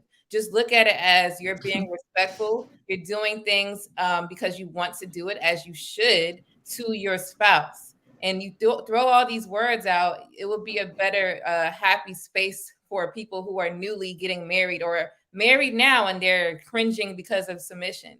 Just understand the full meaning and let's forget about the word and just do it. It's not really hard. It's just something that you have to accept as a woman, when you're accepting your man as the lead. But you said something very important, because I think women now want equality and authority. Bingo. That's it. So there would be no way that they could, because that would mean that they're falling in place underneath, because I'm submitting my will. So that's like saying to them, his will is better, where I might say, well, we're going to try it his way. You get what I'm saying? See the difference? Yeah. God is going to deal with him, because the order is God, him, then me. So Right. we're going to do it his way. Right. There you go. Whereas they are saying, I'm just as good as you. I'm just as smart as you. So maybe you should submit to me. Yeah. No, Yes, I hear you. SB. Yes. And that's what I was honestly thinking. There are women who are trying to be in a man's place, who want the authority that a man is supposed to have. They do. And that's been the issue thanks to feminism. And honestly, I said it Shadi, when we were on Daily Wrap Up Crew. I think there's two forms of submission. There's the white woman's submission, or excuse me, feminism. There's a white woman's feminism, and then there's black feminism. And Right. black feminism says, in terms of women, they're saying, I'm equal to a man. I am a man. I have the same authority in every relationship as a man. And if I'm going to submit, he needs to submit to me in the same way. And that's so completely topsy-turvy. And women who think like this, they're completely disconnected from what's supposed to be their natural femininity. And I say that because Lady Di did say that submission is natural. It should be natural. But when you have black feminists who are raising black feminists, and then they're raising black feminists, then they're raising black feminists, that's what continues to disconnect black women from our nature, which is supposed to be understanding, which is supposed to be nurturing, which is supposed to be all these things that our men are saying they still want. And that is due to, again, the system. I'm not going to go down that whole white supremacy rabbit hole. And for me, submission is showing my husband that I trust him. If I don't submit to my husband, that shows that I don't trust him. I don't trust that he can protect me. I don't trust that he is intelligent. I don't trust that he's capable. And it's emasculating. And so for me, I understand how submission can be scary. However, if you are with the right man, you should just fall in line, because at the end of the day, this man has no ill will toward you. He's not going to harm you. He's not going to harm your family. But I think black women are just so naturally defensive and always trying to protect themselves against everyone, when really we're the ones, we need to protect ourselves from our own self and getting in our own way of having a good man, because there are still good men who are willing to provide the things that women say we want, such as protection, such as providing, such as provisioning, but we're too busy in our way and not turning our masculinity off when we get home. And that's the thing that's scary to me.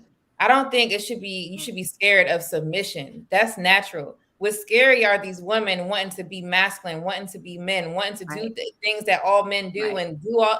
That's scary. You don't, as a woman, you don't feel yourself coming out of yourself. Like you're not yourself. So changing you is scary, but no one thinks of it like that because it's all emotional. So I believe in your mind, right? I think SB was mentioning in your mind, you have to understand what's going on. A lot of women are unaware that they're coming out of themselves being somebody else. That's scary. And women need to really understand reality. A lot of these men are walking around, let's say, quote unquote, asking for submission, even if it's right or wrong, because there's some men that are using it to be manipulative too. So the ones that are not, they're asking for a woman that they should get, because what's opposite of them, right? Why would they want to marry someone like them?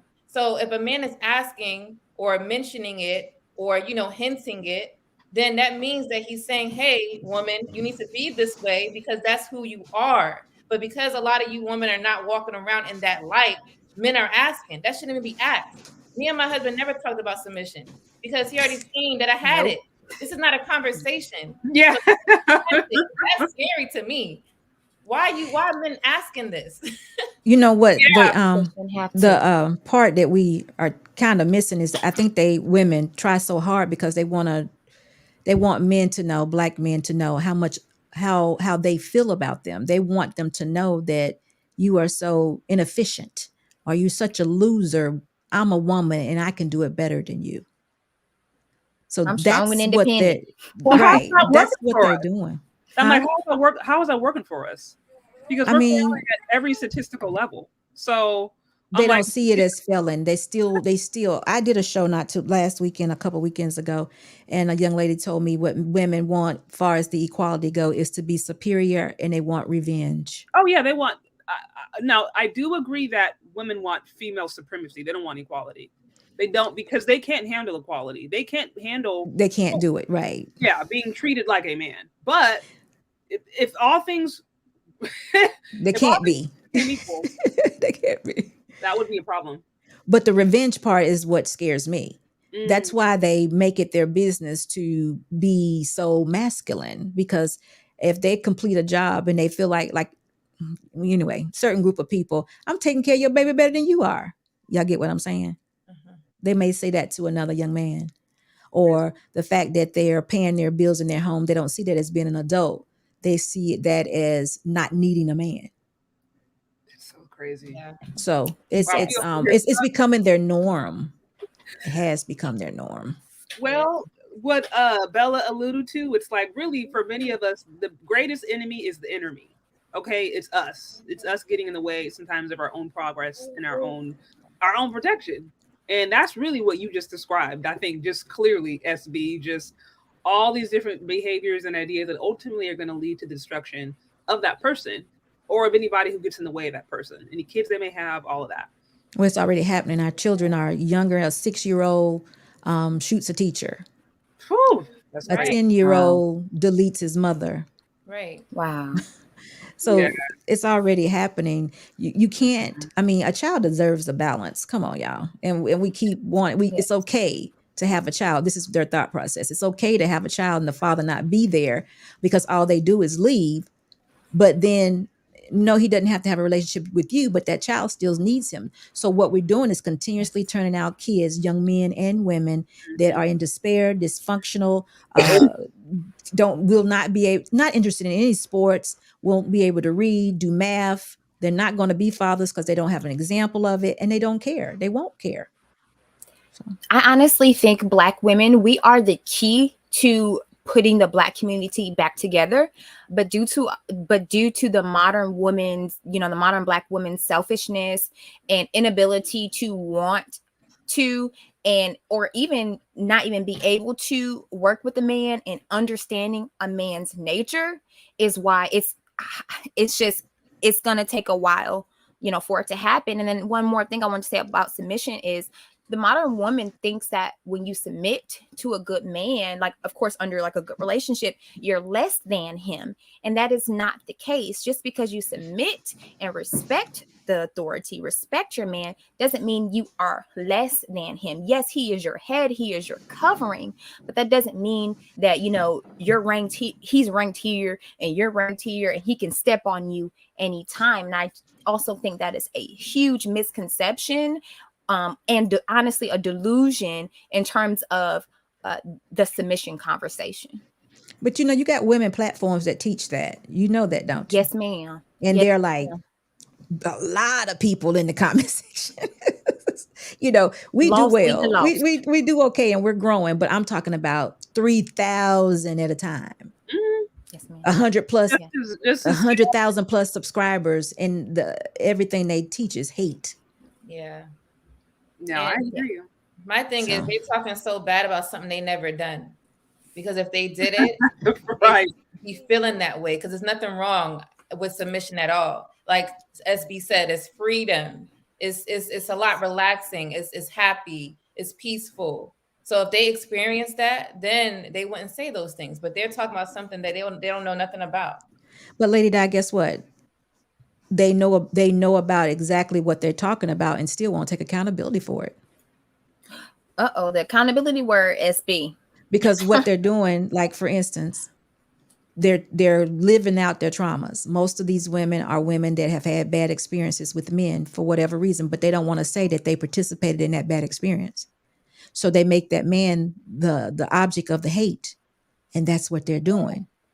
They're hating on their own situation, but never even thinking about how could I have done different, or how can I correct it, or how can I tell somebody else not to get in the same situation. Yeah. They just rather bash the man that was on the other side. He enjoyed it just like you enjoyed it. No, I hear you. Now, this kind of brings me to my other question. You alluded to this, and I have about two more than that. And I know, like I said, Bella, if you have to hang out or head out before then, feel free to. But I got two more questions for you ladies. So kind of tying in what you said before about your opinion, Bella, that you think a lot of the progress that is needed within the Black community is going to depend upon the collective responsibility of Black women and them making a difference as far as their behavior, as far as different things that they should do. Now, and you also alluded to the fact that this would take some time. So my question is, while if that's true, right, and it's going to take some time, whether that's a couple of years, decades, or whatever, for women to get it together in the States, right? Do you think men should, in the meantime, go grab their passports and find women who are already ready, are already in line, are already, there and looking for a woman who is there? Do you think that that's a good option for them? Yes, I do. I can't blame a man for wanting to grab his passport and going to somewhere where there are more women like us who are single and ready. I can't blame them.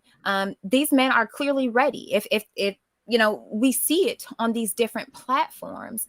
I mean, it's honestly, as SB mentioned, and as we all talk about, it's honestly just a matter of women taking accountability for our own issues in our relationships and our personal life to cause the change. And in the meantime, if men want to go and get your woman from another country, by all means, because there are still going to be, generations of Black men who are going to come after them, or just younger, young men who are going to come after them. And hopefully, as, things change, that's when maybe our men may not feel like they need to. But at the end of the day, I can't blame passport bros for doing their thing. I really can't.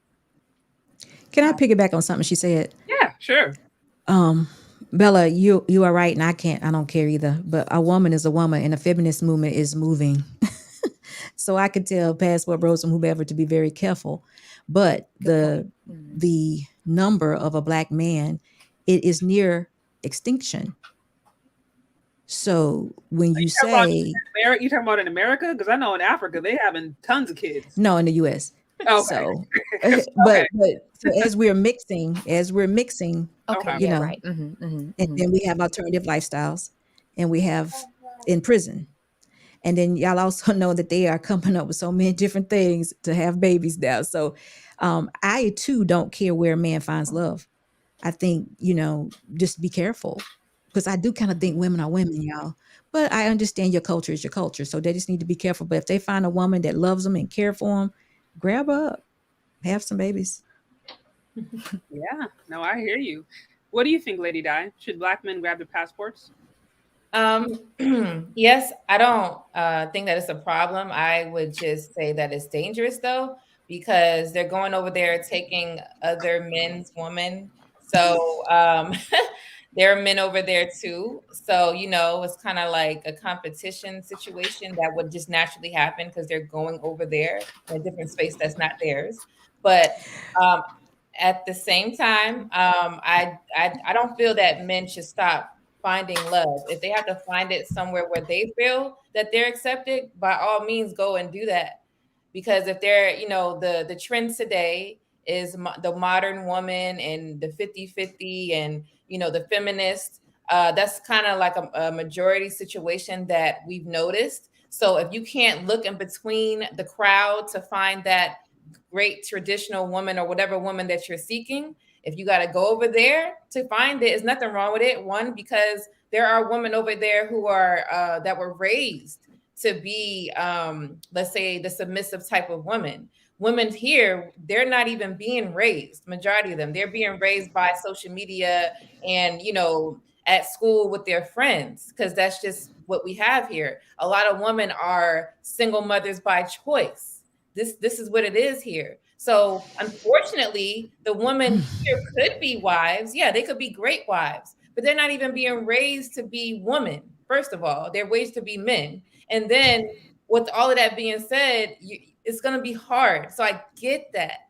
And who has patience? Men are getting older. Yes, men can have kids when they're older, but it's not like that should be the only option. What if a man wants to get married at 25? He can't get married because the women around him are not traditional enough. So if you feel you're wasting your time in this space, go get what you need, because time is going and it should not be wasted in that way. I hear you. No, I hear you. I mean, I don't think, and this is generally across the board. People that I've found who are actually happily married or happy in their lives and relationships don't really care if what other people need to do to find happiness themselves. They don't. They're like, yeah, if you gotta go, that's fine. If you gotta go matchmaker or whatever, like, it's not a big deal.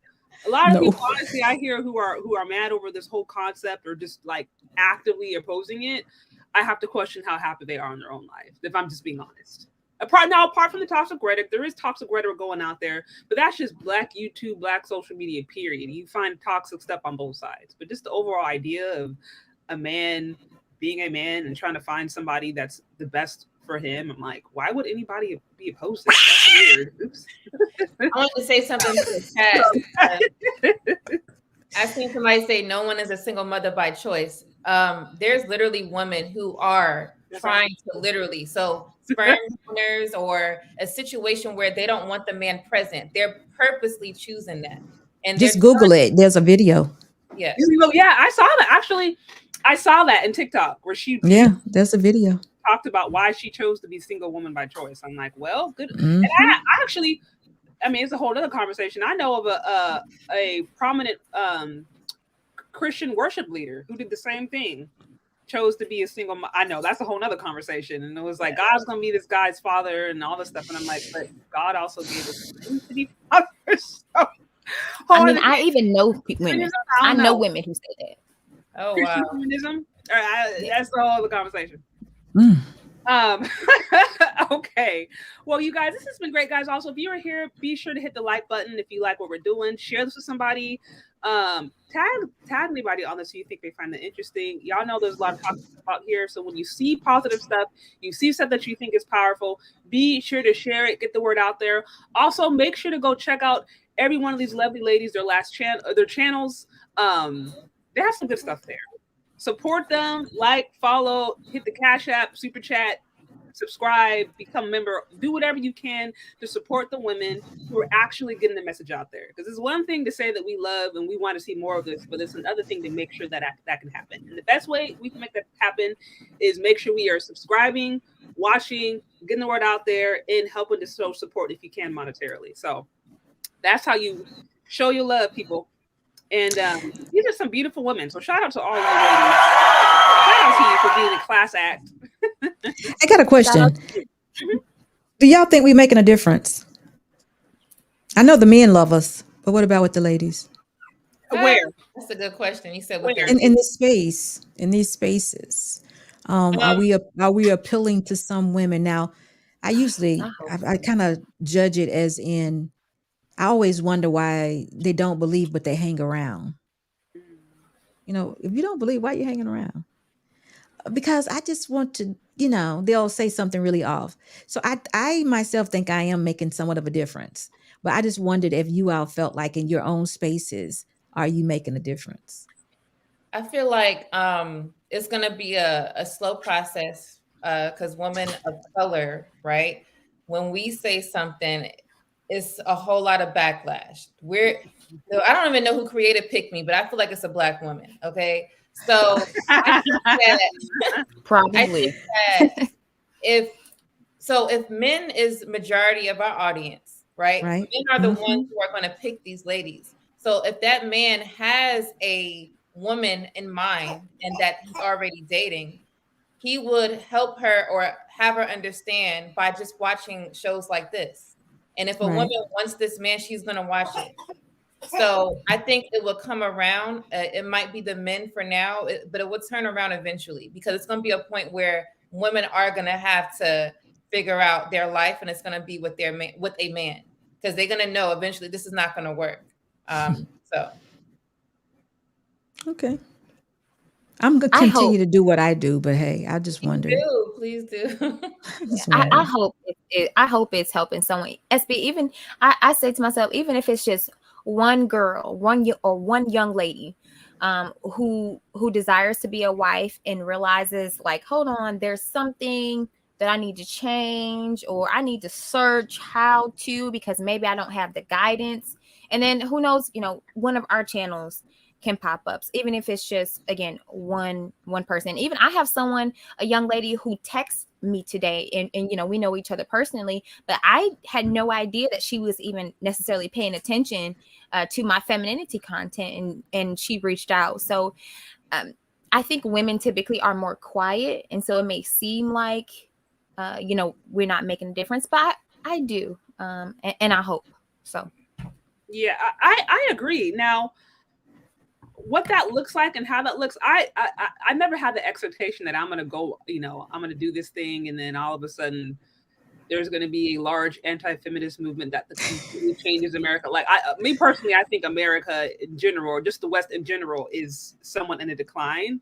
Right. So I recognize that, but kind of what you would alluded to, Bella, it's like, if it's just one, or if it's just a handful, I know this message might be a minority message out here in the West, at least, and that's okay. Now, there's other women internationally, there's women of other cultures that I might be able to expand and connect with, and I'm ultimately thinking about future generations. I think that women, especially young girls, deserve the right to hear something different. They just shouldn't hear one side. They need to know that there's other options out there. Now, what they choose is up to them, but they should have the chance to know that, like, hey, you're being told this, but here's the other, not only alternative. I mean, honestly, this is what we think is the natural way, but they need to know that. And so, am I thinking that I'm going to do this, and then women in their 40s and 50s on Cynthia G's page or whoever may be going to come here and be like, hey, you know what? We're going to start women, Black men. We're not going to abort our kids anymore.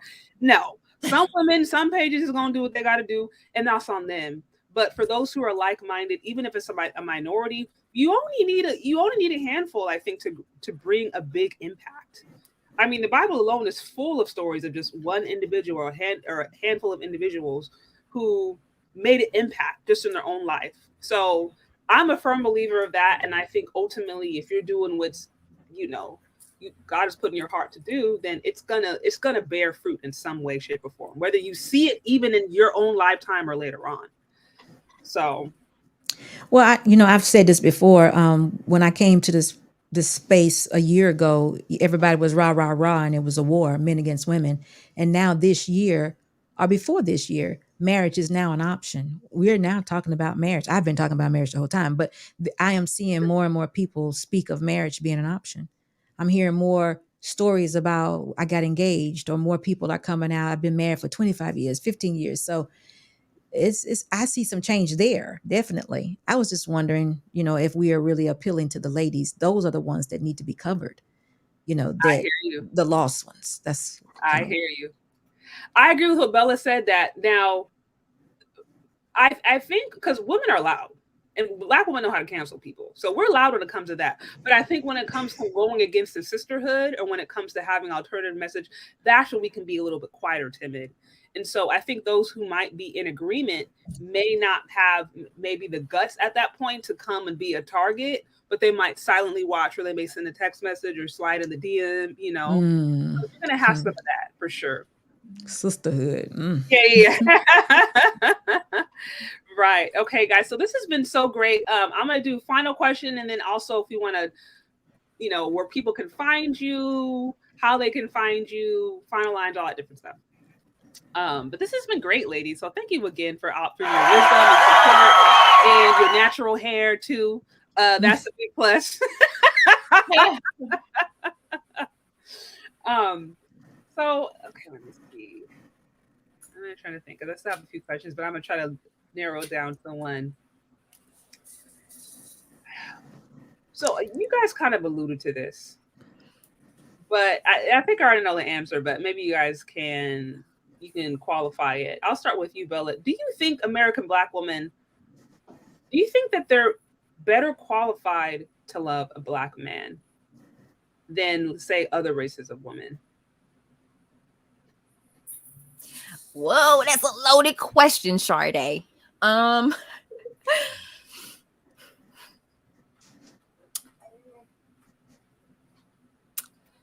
To an extent, if she has traditional values.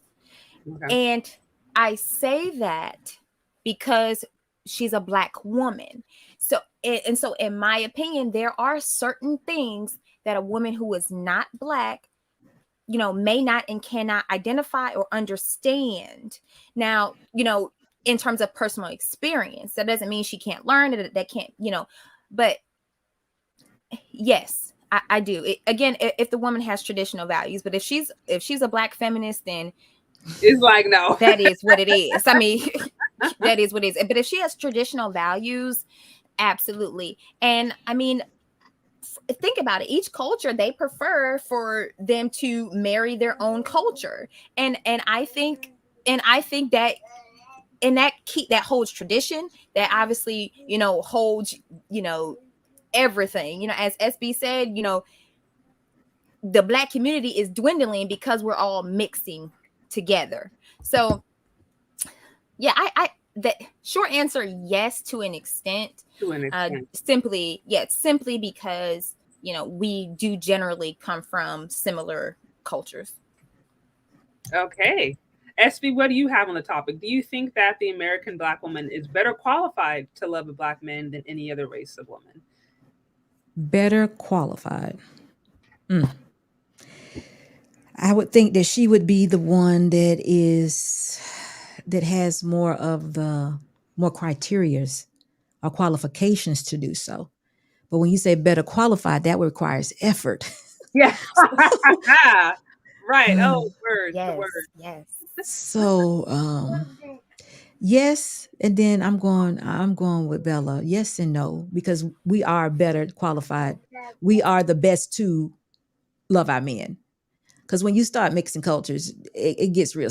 The way you grew up is the way you were groomed. It's just how it is, and you can learn others, like she said. But to know who you are is to know who you are. So yes, we are the better to do so. But again, it requires effort. Because these other cultures, they love our men. They love it. They put forth the effort to learn, to listen to the music, to talk the language, to eat the food. They do whatever they got to do to learn how to fix the hair. They have children. That's true. That's true. And I was going to mention that, SB. I was going to mention the children. What comes to mind to me is the children. It's not just about, my generation, but it's about the future generations. And I just think again, traditional values, a woman with a straight head on her shoulders, who's empathetic, who's nurturing. Yes, she is the best woman for the Black man and her children, because I kind of see it as happening this way. For example, a white mother and a Black man. That white mother is likely going to more so teach that child, especially the girl, to more so identify with the white culture, with the white things. And then that could cause, in a sense, an identity crisis for those children, because, they've got a Black father, but their mother, is not that. And so I think it can kind of cause some type of confusion. But, I'm not going to go down that rabbit hole, but that's just kind of what I wanted to add there. You were exactly right. They make whole movies about it. You can call it the tragic mulatto syndrome. Yeah. No, I whole movies. I think, it's complicated because I'll say it's like as a Christ follower, right? Like I see you see someone where it's like, okay, to a certain extent, look, it doesn't matter if you're a woman, man, or whatever. It's like there's equal opportunity there as far as like believing in certain things. And there's very many churches I know. Maybe it's because I'm in the Bay Area, but it's like it's really mixed. You'll see all kinds of stuff. You'll see all kinds of relationships. And I personally, it's like I've said, I've never had an issue with interracial relationships. Some of my best friends are in interracial relationships, so I have no problem with that. But the challenge becomes like, especially in America, where race still very much is a thing.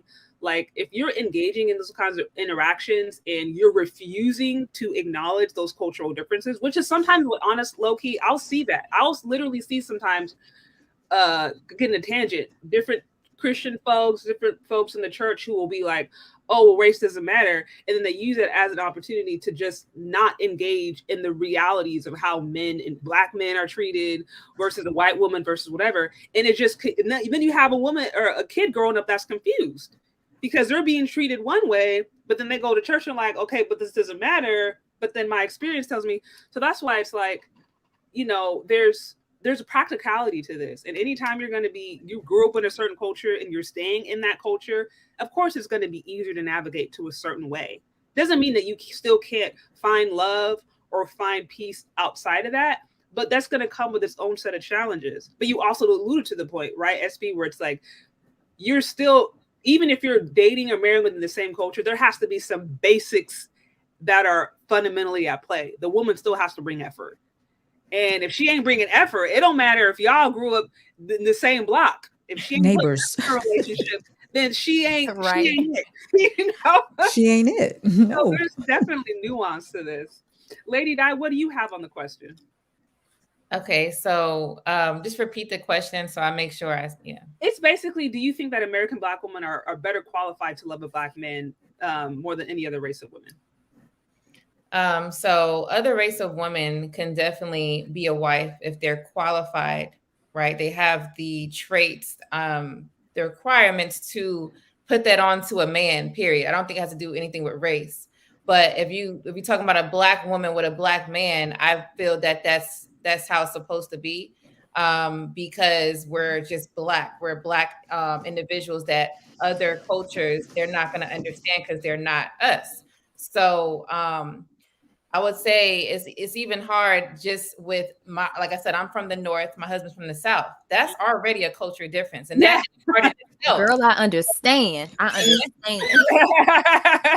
if I was another race on top of that difference. It would be super confusing. So like, that's like if I married someone that wasn't of my race, I wouldn't never understand them because I've never grew up that way. Matter of fact, most of my friends are not that. So how can I be the type of woman, wife that you need? I feel like if you're a certain race, if you're with your race, they can provide you what you need because you guys are the same. I can't provide another person that is not of my race what that person is required to have. I can never do that. Now, can I be a wife to that man? Sure. But it's still subjective. And then you want to talk about religion and all of that. You know, even us as Black people, we all don't follow the same religion. So it's still different in our own culture and our own society of Black people. So I just say, you know, keeping it simple to me is always what's better.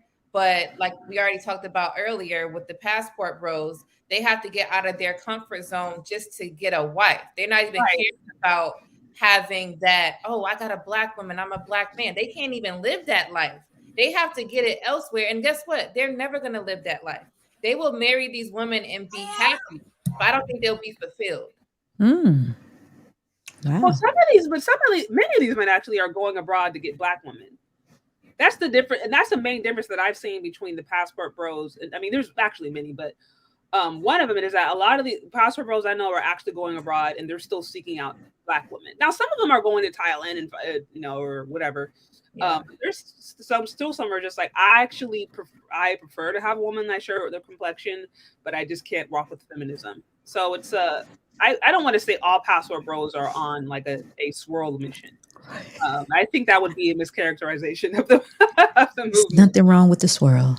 Yeah, I mean, like I said, I never have no hate towards the in-racial stuff. It's just when it becomes really self-hating, and then when it becomes dishonest. That's when it's just like, okay, stop. Okay, like we all know you're swirling, fine. But you still gonna have to go meet the in-laws or the cousins of the parent. Okay, so.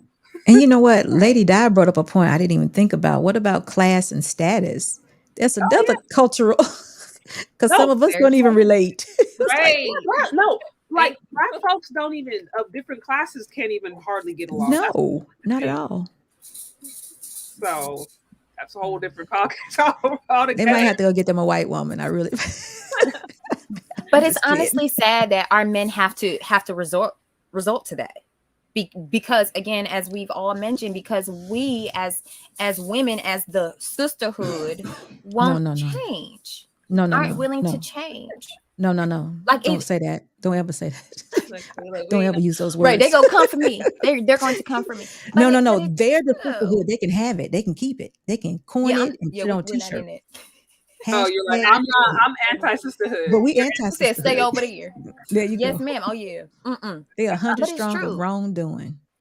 Oh, loud and wrong. SB said, loud and wrong. Yes. Right. Well, guys, this has been amazing. I mean, believe it or not, I still have more questions, but I want to be mindful of your time because I have taken up a lot of it. And I know you got a baby and y'all got families and husbands coming home soon, all that jazz. So this has been amazing. I would love to do this. We should do this again. We got to do this more often. There's not enough positivity out here, and we need to start hearing y'all married women voices, because there's just these women out here that are really, quite frankly, miserable and upset, still trying to give relationship advice, and they never been in a relationship. Like, I want to hear advice from somebody who's actually into themselves in a relationship, not what not to do, but what to do. Okay, like, and discuss real issues like, why are we complaining about the trash not being taken out? That kind of stuff. Yeah, stuff like that. Give them some kind of something to think about. Yeah. Yes. So, real quick, I did want to acknowledge, I did see a few super chats. Shout out to Circle of Pharaohs. I appreciate you. A lot of Black women understand Black men's Blackness more than they understand our needs as Black men and our masculinity. That is a good question. Thank you so much, Circle of Pharaohs, with the love. I see Mini Mike with the 199. It says, just flex the ring when called a pick me. Just flex the ring.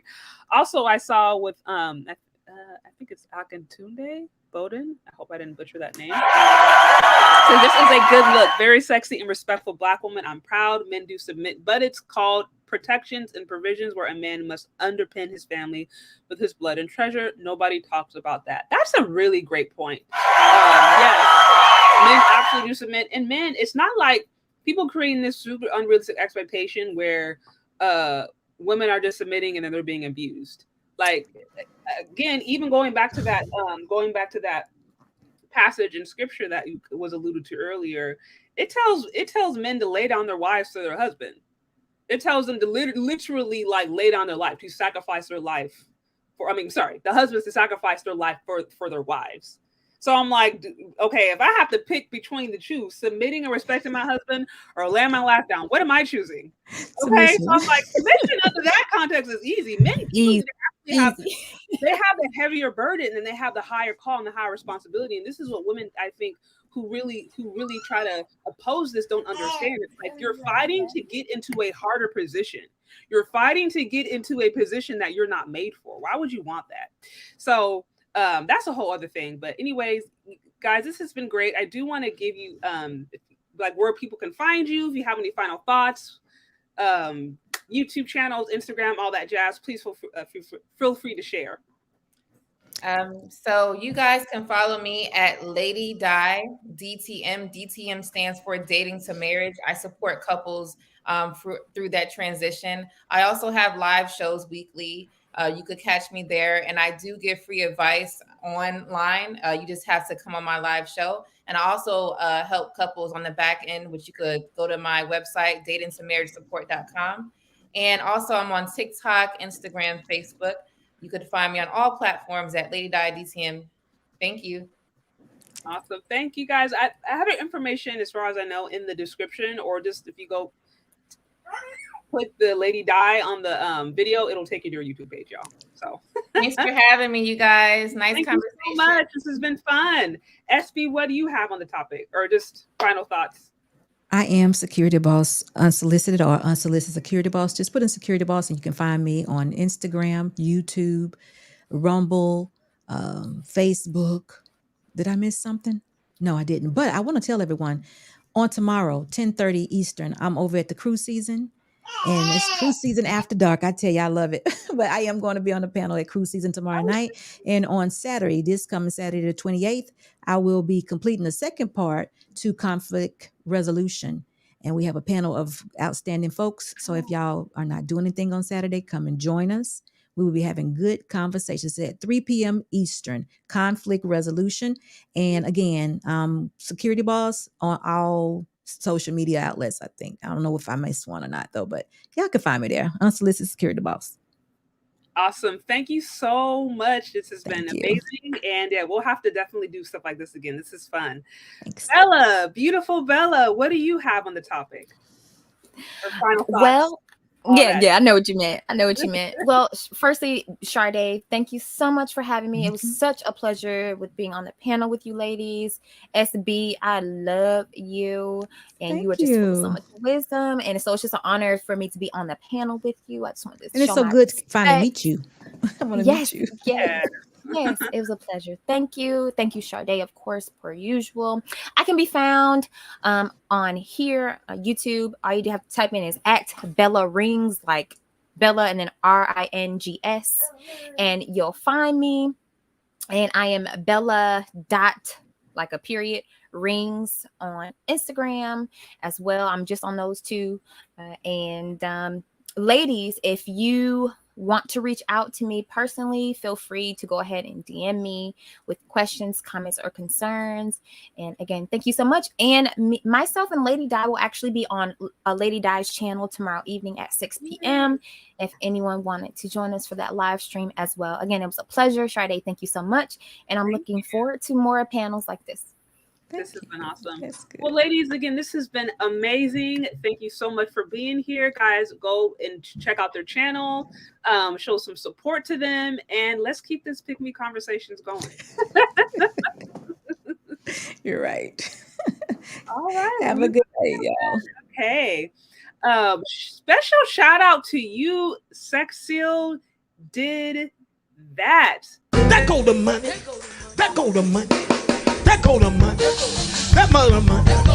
Money come. That money come. That go the money. That go the money. That go the money. That go the money. Man, that's very generous. I'm so grateful. Thank you. I was not expecting that. And that means so much. Thank you for believing in this channel, supporting in this channel, and helping to keep this thing going. So anyways, guys, if you were here, be sure to hit the like button. If you like this, if you found this interesting, share it with someone. Share it with young girls, maybe teenagers, women who are just trying to figure things out, or just anyone that you think may find this interesting. As I mentioned before, there's a lot of toxic stuff going on out there, and there's a lot of frustrated people, and that's, people have the right to vent, but I think it's also important that we hear from people who are not feeling all that different stuff. They're not frustrated. They don't think all black men are horrible.